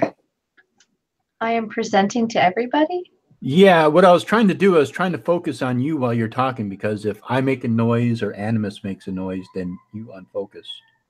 I'm okay with that. Do you see this face? This is the face of tired. I haven't slept in how many days now? School, work, I'm getting another job. You know, I'm like, hey, what could be more fun than, you know, not having a day off ever? Oh, getting a second job. Oh, yeah, right. What do you work 2 full-time jobs? Okay, so I'm a waitress at one job, and basically I work from about 4 p.m. to 10 p.m., which is why I can never hit your channels, because sometimes 10 p.m. turns into almost midnight. Exactly. You know, because once you get off work, you're like, I'm still up, so I have to do things, and things turns into going to Walmart and wandering around the aisles, wondering about your life and what you're doing with it. And anyway, but no, I'm getting another job that's actually more in line with my degree that I'm getting, because I was like, waitressing, psychology degree don't really go along together. So this new one I'm getting, we're crossing fingers because I can pass a drug test, I know, just in case. Weirder things have happened, okay? They're gonna come back with, you're pregnant. I'm like, okay, Jesus, where the fuck are you? I need money. You're like, wait a second, how did that happen? Oh, that's how. Damn it. You got them mixed up, yeah. But anyway, so I'm getting that job, and that job's gonna be from about 9 or 10 p.m. until 6 a.m. So that'll be fun. Yeah. So I'll work that one Monday through Friday and go to school on Monday and Wednesday. And then Saturday and Sunday, I'll probably still keep my waitressing job for a while just for the extra income. Oh yeah, that's yeah, I did that. I did that when I was going to college. And I worked a full-time job during the day. Yeah. In a when they used to have copy shops. I worked in a copy shop, and I was going to school, and I had a part-time job that was graveyard. Oof. So it's like the 3 year, well, no, it was about 2 years I did that, maybe a year and a half. It just went by like a flash. It was like one day I was working all that, going to school, working, and then all of a sudden it was all done. It was like, how did that happen? It just goes by faster when you have multiple jobs, because I did that for the first month of my waitressing, which was about 9 or 10 months ago. My other job was from like 2 or 3 in the morning, because it was a military job, from 2 or 3 in the morning. And then I would work until about 11, go home, sleep for a couple hours, then go to the waitressing job, then do that until almost, 10 or 11 at night. And then the next day, and it kept repeating like that for a whole month until I finally broke down and started crying. Yeah, it's rough because I would literally get off one job, go to the next one, get off that morning, work on my project because I was going to art school, and then go to class, and then get out of class, go home, crash, go to work. It's like that was every day. It's like, Oh yeah. It's like you barely have time to eat or sleep or what is this bathing thing you talk about? Like, no, you just go outside, you air out a little bit, put on some extra deodorant and just go for it. well, what you do is you eat in the shower. Oh, I've done that. Not fun. I had like the cereal on the edge of the tub and I was like, I'll just sleep in the tub tonight and it'll be okay. I won't drown, maybe. Yeah, I remember at one point in my 20s, I looked just out of nowhere, you know, in the middle of the sort of blur of things, and I thought, what's my schedule? And I thought through my week. I thought through my week that I had weeks that I had planned at that point, and I realized that there were 2 hours in a week where I did not know what I was going to be doing. I was going to school. I was running a jujitsu dojo. I had a full-time job and home, whatever, and I realized there was 2 hours a week where I didn't know what I was doing, and I thought, is that terrible? And then I thought to myself, is there something else you'd rather be doing? And I realized, no, actually, I'm doing everything I'm doing on purpose. And so I just kind of said, all right, I guess that's just the way it is right now, you know? And, but there was almost a sense of comfort. It's like, wow, you know, I'm doing exactly what I want to do to the extent that there are hours in a day to do it. The fact that I'm tired just means that I've gotten a good workout. You know, it's like I was leading a very full life, but I had to make myself not resent that. And it's like, you know, it's like you don't have any time to just not do anything. That's actually really important, is to not do anything sometimes. Mm-hmm. So honestly, I think I'd die without a school schedule. Yeah. Well, you need those opportunities to do nothing, to just recharge the batteries. Yeah, you can't keep that up forever. At some point, you do need some chaos, some pure chaos time where you do just sit and process. But at that particular point, I was feeling like a workaholic, but I realized everything that I was doing was something that was worth cramming into my schedule at the time I was doing it. Mm-hmm. So Kurt Miller pulled up something really interesting. He said something about fixing the mistake of local witches made regarding the occult and act as a consultant for other witches and shamans. So have you ever fixed any mistakes from like other witches and shamans, and like what kind of mistakes were they? Give us the deets, we want to know. There's some of that can go on. I've done a little bit of that. Some people, you know, in the course of their magical practice, they get overambitious, or they get some bad advice or some bad sources, and they find themselves with the equivalent of, you know, a magical hangover, or, you know, knotted up, or their health is knotted up. And then, you know, and they're like, I've been doing these things and now I don't feel so good and none of my spells are working and I can't sleep and I'm sad. And it's like, okay, what have you been doing? What kind of threads do we have to sort out? Okay, clearly you're doing some stuff that, you know, for one reason or another, you're not ready to do right now, or it shouldn't be part of your life right now. And so, you know, then you have to do the equivalent of cleansing, and, or, you know, some people summon something that they then have and don't know how to deal with. So sometimes you have to send something away that they've, you know, a problem they've created for themselves. Yeah. You know? And sometimes they literally need just physical healing because they have made themselves sick. And so you come in and literally heal the body. You know, there's arts for that. There's, you know, I'm a shiatsu therapist too. So, you know, at some point when things start to manifest on a person's body, you can physically, you know, treat the body. And sometimes that becomes necessary because people, even, you know, practitioners, you know, they're out there playing in the margins to the point where they get screwed up. So obviously I'm not concerned about that. If you perform magic for a particular person or whatever, if you do magic for whatever reason you do it for, and somehow it backfires or comes back to bite you, learn from it. That's the best thing to do. Stuff is going to happen that you did not mean for it to happen, and you'll probably regret it later on. There's a couple of ways you can do it. One is you can always put like a string or something, somehow have something, little catchphrase at the end of it that, you know, as you unravel it, so will the spell be undone. So in case you ever have to undo it, you can undo it. And just think about the ripple effect. You drop a stone into a water, ripples come out, and just understand that everything is going to ripple out. And so you probably want to achieve whatever it is you want to achieve with the most direct results you possibly can without causing as much ripples you possibly can. But I don't believe in, you know, I know that there are a lot of people that do, and they have their reasons for doing it. They've had their experiences. But I have never had an experience with a particular spirit or entity or anything like that. So I'm not concerned about that. And it's just not something that is part of my practice, you know. But if you're trying to summon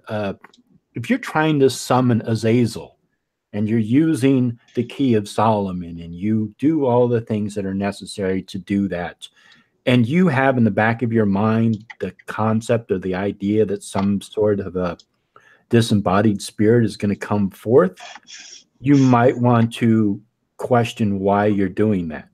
You know, think about the reality of that situation. If that is something that you actually believe and you're actually doing that, yeah, I mean, what effect is that going to have upon you? And that's the best way that I can describe it to other people. But again, I come from a very, you know, kind of very skeptical position. So yeah, and you're also not doing those kind of things, so you're not taking those kind of chances. You know what I mean? I have worked with the Key of Solomon. Yeah, I've worked a lot of rituals because you have to be able to work them to know how to work them. I mean, there's, for example, the key,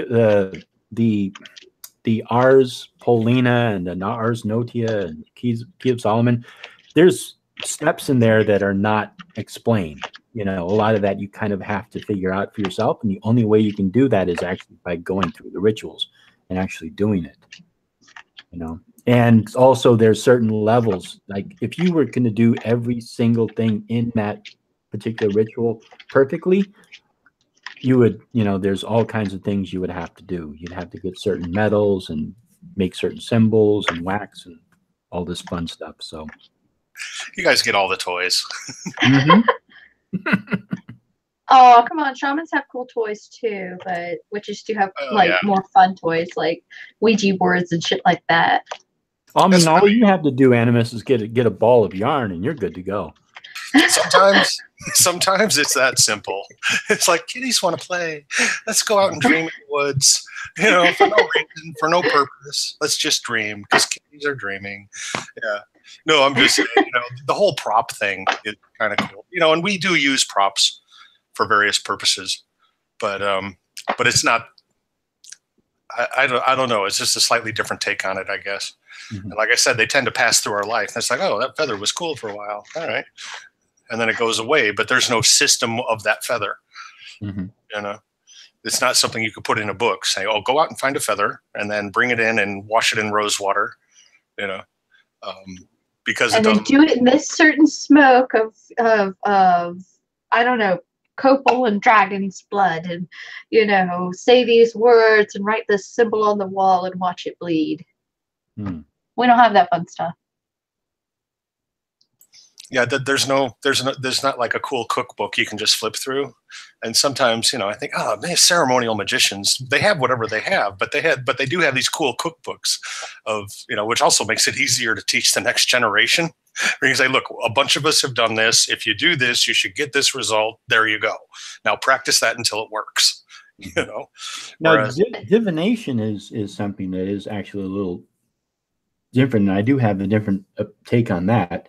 I mean, any form of divination you use, like let's say if you're using a crystal ball or seer stone or, you know, any type of thing that you have some sort of a focus on, like whether you know, like drip candle wax onto, yeah, pendulum, whatever it is, anything that you're like opening yourself up to divine, to sort of, you know, open yourself up to having something come in, some clairvoyance or clairaudience or ESP or whatever it is that you're doing. You know, you're opening yourself up to your subconscious mind, and you're going into your subconscious, which has a greater degree of understanding than your conscious mind. At least that's in my opinion. So those form of divination, like if you do look up at the wall and you stare at a feather that you dipped in rose oil or whatever, and suddenly it flashes, some kind of an image appears. I mean, that's your mind's eye projecting that onto it, and that can mean something. So, but I don't think that like any vortex actually opened to another world or a spirit came through. I think it's just you perceiving something that was not consciously perceptible to you to begin with. Yeah, I think if you actually breach the walls of the multiverse, you would start to have a problem with physics in your area, and have some kind of antimatter explosion that leveled half the town. Right. So yeah. Oh my God, can I do that? Tell me how to do that. That's half my town. That's why we talk about doing these things in spirit or by doing these things in trance work, because even the universe can do weirdness on its own and survive. But if you're going to run around tearing down the walls of the multiverse, at some point, you're going to open up something that goes somewhere that doesn't have the same rules of physics you do. And you're probably not going to survive that. You're going to have the equivalent of the Tunguska event go off in your living room. So, yeah, I'm not on board with people saying that they have physically rent the world or rent the veil for that reason. It may rend itself at some point, and you may be there to experience it, but it's only going to do that if it's not going to explode reality. Yeah. And the same thing if you're like, let's say if you're working with a crystal ball or a Ouija board, we'll say Ouija board just to make it easier, and you've contacted a spirit, if you believe it's a spirit, and you begin to communicate with it, and you begin to feel uncomfortable about it, or you kind of begin to sort of project yourself onto it, and then which is the main issue of Ouija boards. Huh? I said that's the main issue of Ouija boards, is everybody has this preconceived notion that you're supposed to get some demonic thing, and that you're supposed to get numbers that keep repeating themselves, or like Bobo and Nini and Nana and stuff like that, and that's going to happen, and that you have to burn the board. And everybody has all these like ideas of what's supposed to happen, and they put themselves into the board basically. Right. And they don't actually leave it open to contact spirits. Yeah, exactly. Yeah, because they're projecting outward. They're projecting onto what it is. I mean, if you're doing it with multiple people, then everybody kind of has their own little influence on it, but they're actually physically moving it themselves. I'm talking about like in your mind. Let's say you're by yourself and you're working with the Ouija board, and you believe that you have contacted a particular spirit, and if you have a negative association with this particular spirit, then you can feel like you brought it upon yourself, you see. So you can begin to sort of trick yourself into believing that stuff is going to happen, and believing that stuff is going to happen, you actually kind of subconsciously cause it to happen. And so you can mess with yourself in that sense. You can kind of psychologically fuck yourself. Is this kind of like the whole why are Christians the only people that ever get possessed kind of deal? Right. Exactly. Yes. And it's always a spirit that either is sexual, usually usually sexual, because they repress that so much, and it comes out in other ways. Guys, have sex. You have two hands, masturbate. Or just do not accept that whole stupidity of incel. I will just beat the stupid out of people. If there's nothing left, that's not my fault. Yeah. You were especially stupid. Well, I think I talked about that on Friday, and then that's okay earlier today. But I mean, it's just, I think you're not entitled to anything. I mean, you're not entitled to a girlfriend. You're not entitled to a boyfriend. If you go out there and make yourself into a better who you want to be, get confidence, get a job that pays you well, buy nice clothes, trim your nails, trim your nose hairs. I mean, do these little things that's going to make you more attractive. Women are going to be attracted, and possibly men too, are going to be attracted to you if you are confident in exactly who you are, and you are your own person. And people are going to pick up on that, and they're going to become attracted. Nobody owes you anything. nobody has to fuck you. You know, exactly. And like you were saying, Stephanie, if you really need to release a little bit of tension, you got two hands. Okay, so anyway, back to Ouija boards. I'm so sorry to pull you off on topics. All right. Okay. We'll go back to the Ouija boards. Yeah. Fortunately, we actually know how those work. So they're a good. Well, we do. We know how they work. We know that's the ideomotor response. It's your subconscious. It's allowing your subconscious to direct your actions, which most people are really not prepared for because they are not at peace with their subconscious. You know, it's like the horrors of your own existence are your worst enemy. Yeah. So I think that makes it a good practice for practitioners because then you find out how well you're actually getting along with your subconscious and how much you're repressing it. It helps you work with the whole shadow self thing that everybody keeps talking about, like working with your shadow and stuff like that. Mm-hmm. No, tell me. What's the issue with the shadow work? You can't. I mean, it's okay. If you're a world famous surgeon and you need to operate on yourself, you can't do it. You can't operate on yourself. You know, you can definitely, I mean, once you've actually figured out what it is, you know, once you've actually gone with somebody and processed it and understood it, then you can begin to sort of open it up. But I mean, I don't know. Maybe I shouldn't be such a doubting Thomas, to use a Christian phrase, but you know, for myself, the stuff that I had to work through with an actual psychologist, like a professional. I had to go through it and actually, you know, understand it. And then once I sort of understood it, then I began to start working with it and feeling like I got to know myself better. I kind of cringe a little bit when I hear people talking about shadow work because I think it's maybe a form of shadow work, but I think, you know, it's kind of like a self-help thing, isn't it? Yeah. It's like using a self-help book to make yourself better, like yourself more. The shadow is what you suppress. So what you do is you repress it and then you project it onto other people, or it comes out in other ways.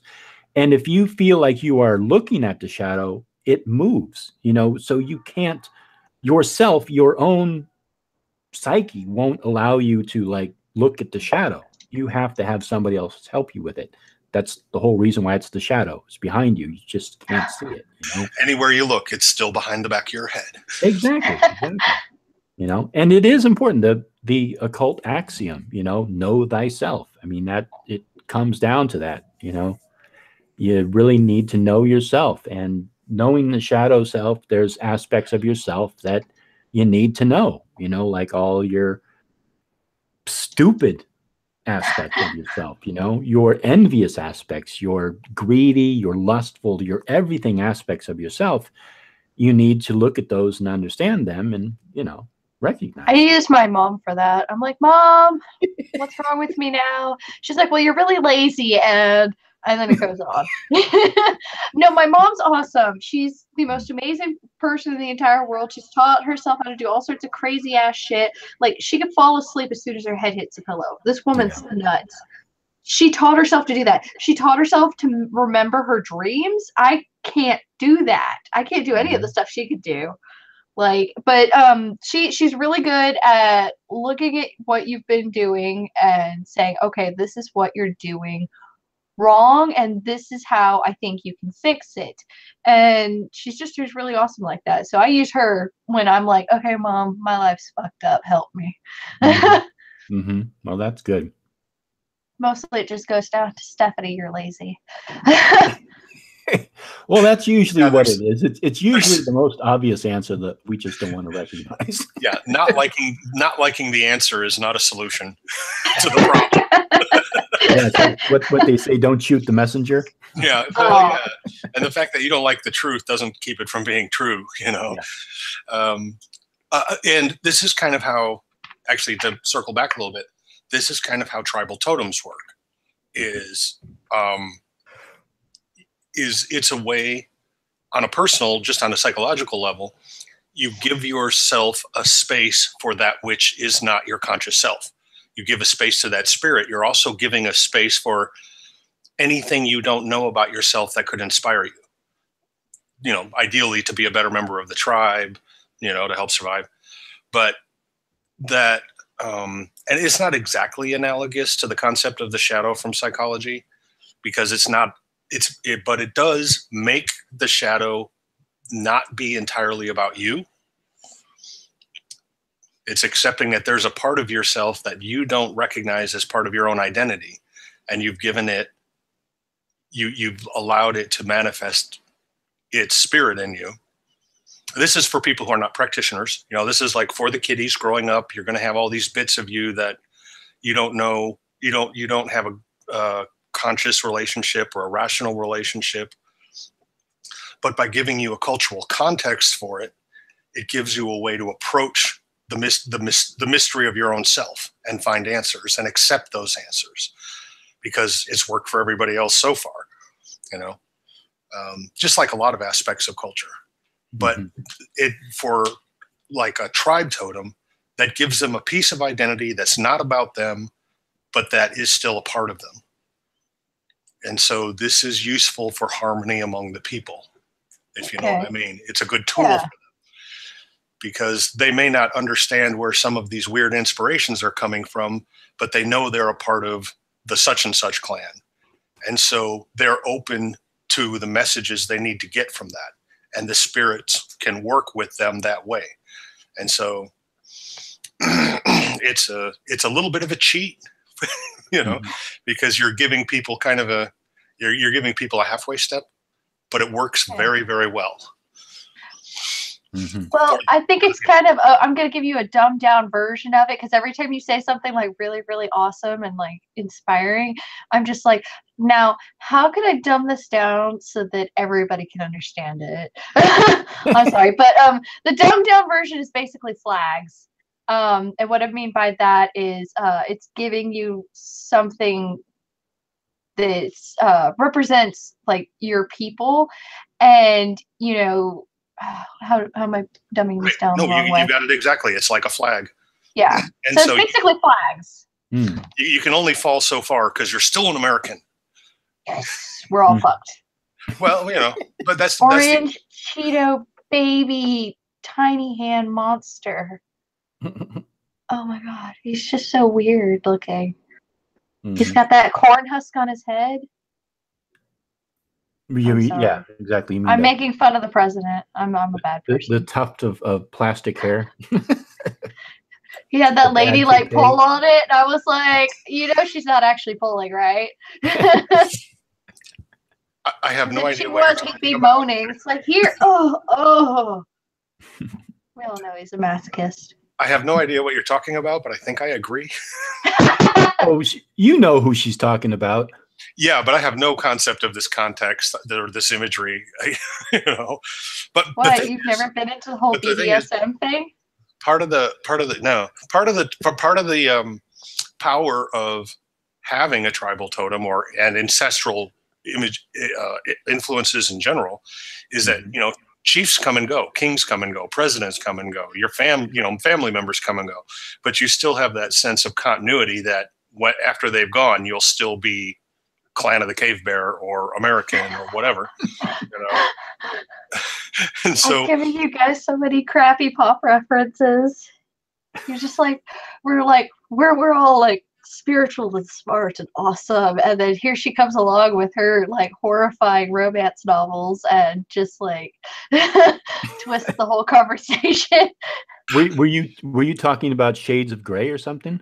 Oh god, I hate that series. Don't even. Oh, okay. But which romance novel? It's not that there's anything wrong with your references. It's just our ignorance. Oh, it's not ignorance. It's just like I think it's just how, where, when, and how you grew up. So basically, I grew up, I read a lot, and there was a bookstore, and this, you know, the bookstore lady she was totally awesome, and I love this lady. But anyway, she got me into the series and everything else, you know. So that's the where, when, how thing is, you know. I was into reading, was best friends with the bookstore lady, and she got me into this, and I love it. I just seriously read the series. It's like, and if you get a used copy, all the dirty bits are already like the pages are thumbed down, so you can find those easy. Little worn, slightly transparent in some spots. I had to rebuy the series, okay, because of that. I was joking about that on another Hangout, I think maybe last week, but it's like I actually like sat down and like actually cracked open a book, started reading it, like, you know, like from front to back, you know, and I haven't done that in a long time. And it was kind of nice, you know, because most of the time it's like I look up something, it's like, okay, I could flip through all these fucking pages, or I could just open up the PDF and hit, you know, find, and it's like, you know, but actually like sitting down and reading a book was just something that I used to do all the time. I loved science fiction, like Spider Robinson and Heithen, of course. Callahan's Cross Time Saloon. Yep. Exactly. If you had any self-recriminations before, this one will take some of them away. What was that series that you gave me, Animist? Cat's Eye something? Oh, I generally recommend Roger Zelazny.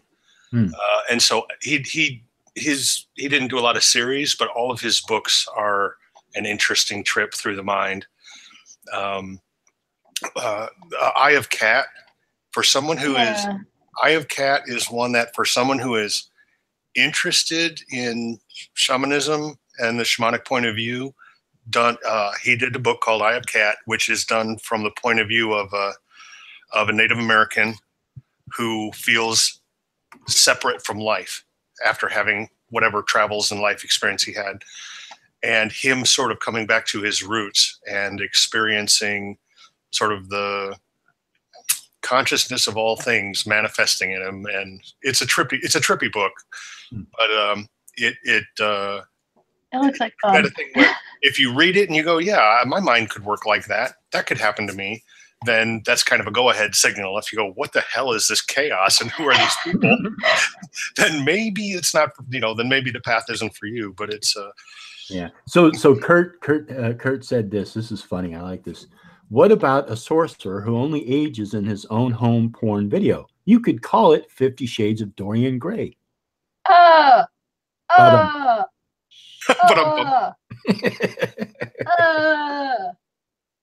You, sir, have earned yourself a timeout. So thank you, Kurt Miller. I like that. Could be worse. Could be Clan with a Care Bear.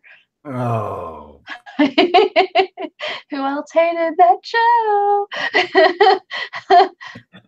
Well, if you were over the age of like 3, you probably hated it. Oh God. Like, hated Barney, hated SpongeBob, hated Care Bears, hated Teletubbies. Those things were creepy as hell. And really, it was just a reference to Harry Potter. We used to shoot Barney with fragment rounds. Yes. How's the Teletubbies related to Harry Potter? Okay. There's 4 Teletubbies. Okay. And one of them has a triangle, and that's the cloak. One of them has a circle on the top of its head, and that's the resurrecting stone. One of them has a straight, you know, piece on its head, and that's the elder one.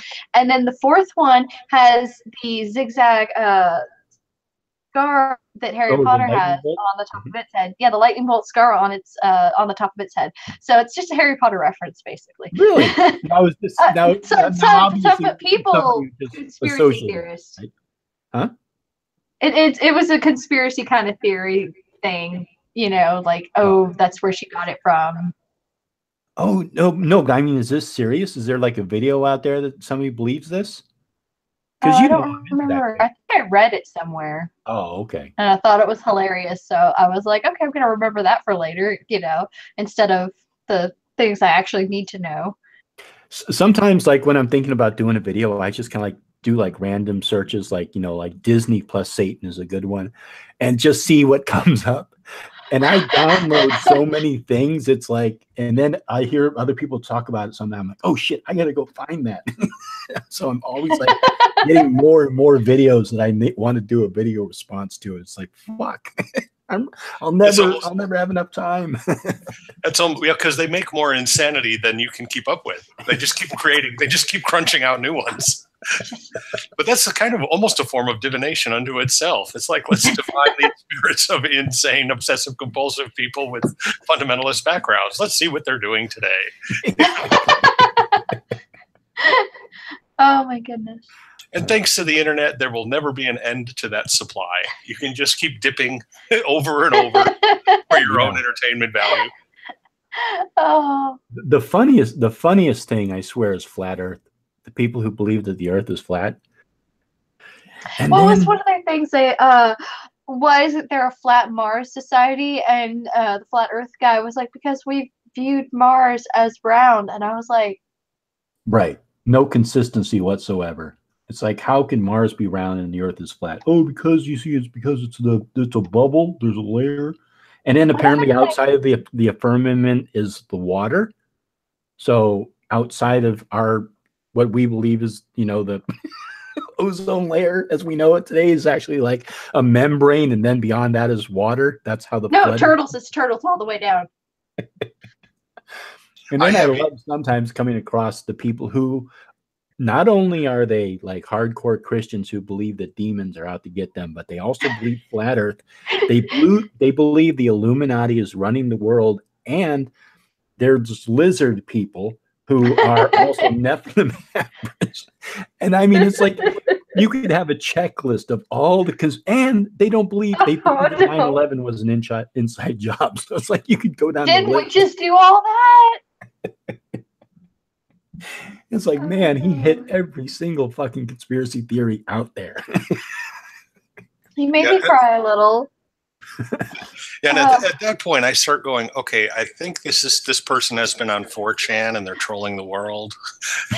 Sometimes, yeah. Sometimes you wonder that, but is it just an exercise in rhetorical gymnastics to try to, because you get the ones like, some of the debunkings you've done on the sort of televangelists, NYS TV people, and they don't believe what they're saying.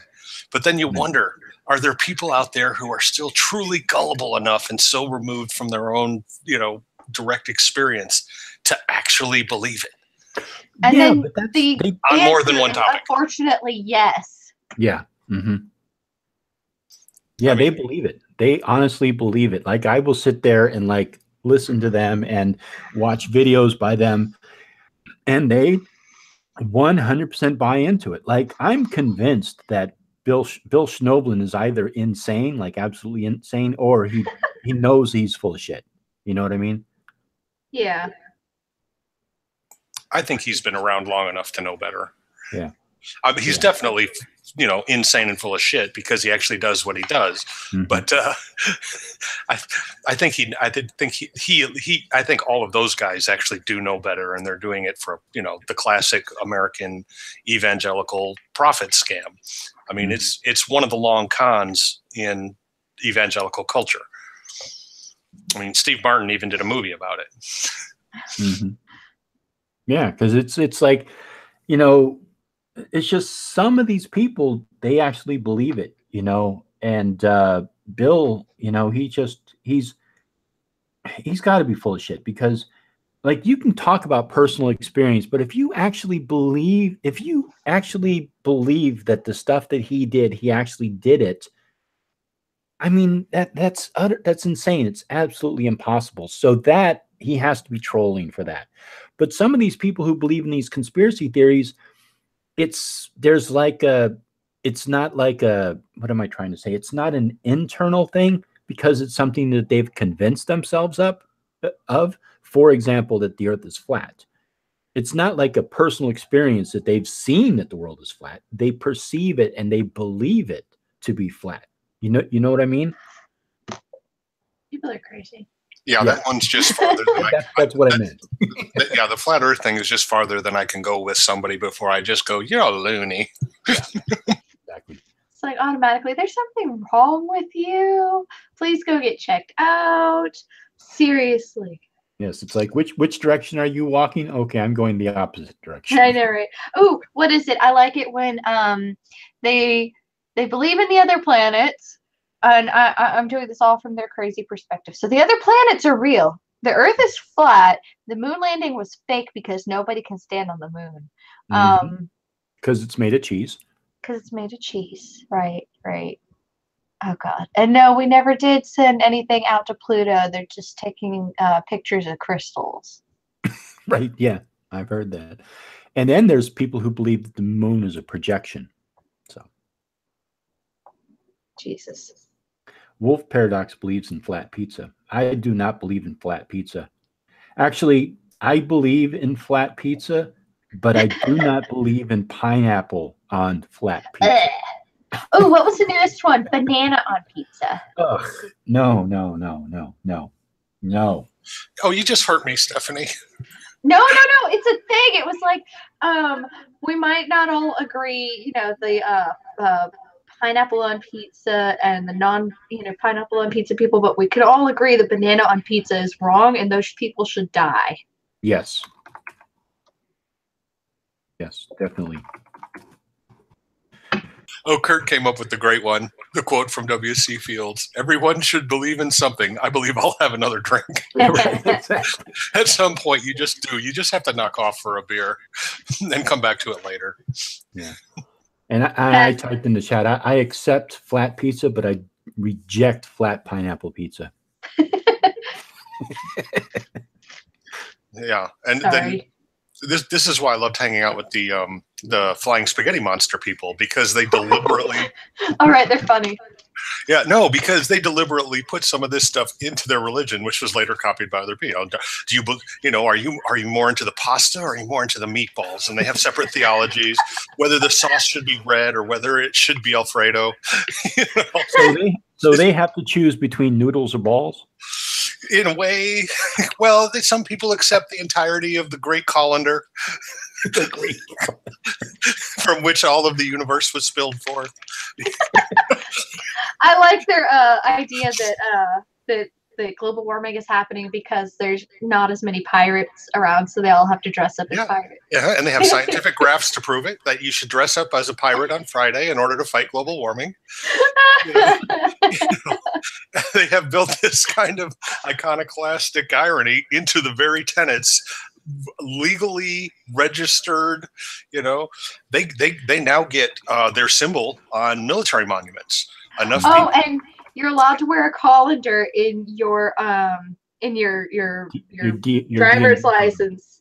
Your driver's license photo, you can now wear one because it is now a registered religious symbol, I guess. Mm-hmm. Yeah, I think they're a great part of society because they remind you not to become that person crying about conspiracies, and not become a flat earther, because they've already provided you with plenty of fantastical options to choose from for your pretend belief pleasure. And Exactly. and then they do all the other things that other mainstream religions do to try to justify themselves, charity drives and so forth. The way I look at it is, I think it kind of like it makes me reflect, like, oh, you know what? Maybe I shouldn't take myself so seriously. Maybe I shouldn't take my belief so seriously. I mean, that's what I kind of get from it. I can sort of see myself in it. But you see, like, like other people who are like, like hardcore Christians got a crucifix up their butt. It's like they don't want to. It's like, oh, that's offensive. That's not how you would. They cannot take themselves jokingly. They have to take themselves seriously. Mm-hmm. I think that's a shame. Yeah. Yeah. So, but I'm gonna have to end this because I gotta get to bed pretty soon. But it's almost 2 a.m. Yeah. Exactly. Thanks for staying on so late with us. This was a good time. Yeah, I actually only meant to come on for like an hour, but it was fun talking with Wyatt, and then you jumped in, and then Stephanie jumped in. So you say that every time. As long as you're still having fun, we're still happy to be here with you. Yeah. But you're on the West Coast, so it gets late for you quick. Well, and then Stephanie, she's up to 2 a.m. She's got to work tomorrow. Yeah, me too. No, you don't? No, I do. Oh. Morning shift and a night shift, so that'll be fun. Yeah. So you need to get some sleep too. And Animus, I'm sure you probably have some mold bear you have to communicate with. Or some more yarn to buy. Some more yarn to play with. Yeah. Actually, I'm going to be house sitting tomorrow for a relative. So I do have to actually be conscious and get somewhere. But then once I get there, all I have to do is play with Wolf. Oh, that's good. So, yeah. Chakra Pizza opening her root chakra. So if people in the chat, if you kind of scroll back a little bit, you'll see a link to both Animus channel and also to Stephanie's channel. So please go and check them out. And Animus doesn't really make content, but maybe you can bug him and tell him how much you want to hear from him. Subscribe to him, guys. Subscribe to him. You know, that'll show him that you love him and that you want to see more from him. Actually, he has been putting out consistent content ever since he started his channel. Right. It's just not on my channel. It's on everybody else's channel spread across YouTube. It's down in the comments section and on the Hangout. I've just been piggybacking. I'm starting to feel like a parasite. So I guess I'd better start hosting some content. There you go. Animus, you should do that. You should do the live chats, and then we can all come on and like chit chat with you about like crazy ass shamanic things. Mm-hmm. You know, and then I'll come on and steal your viewers. Yeah, there you go. when I get to 1 million subscribers who want to hear this insane crap, I'll just keep telling them, go see Hellbound Heathen's video. Go back alone. I don't think that's going to happen, but all right. Hey, crazier things have happened. I mean, my friend Mira, she got like 1,000 viewers in what, a month? So crazier things have happened, you know? Wow. Yeah, there's some guys in Australia who throw stuff off of the top of a big tower to see if it'll bounce off a trampoline. They get 5-10 million views. So who knows? The internet is a capricious mistress. Yeah. All righty. Thank you all for joining. Thank you, Stephanie. Thank you, Animus. And I'll let you say goodbye, and then I'm gonna hang up. So why don't you go ahead? Okay. It was fun as always. Everybody have a good week. I look forward to talking to you all again. Take care. Night. Good night.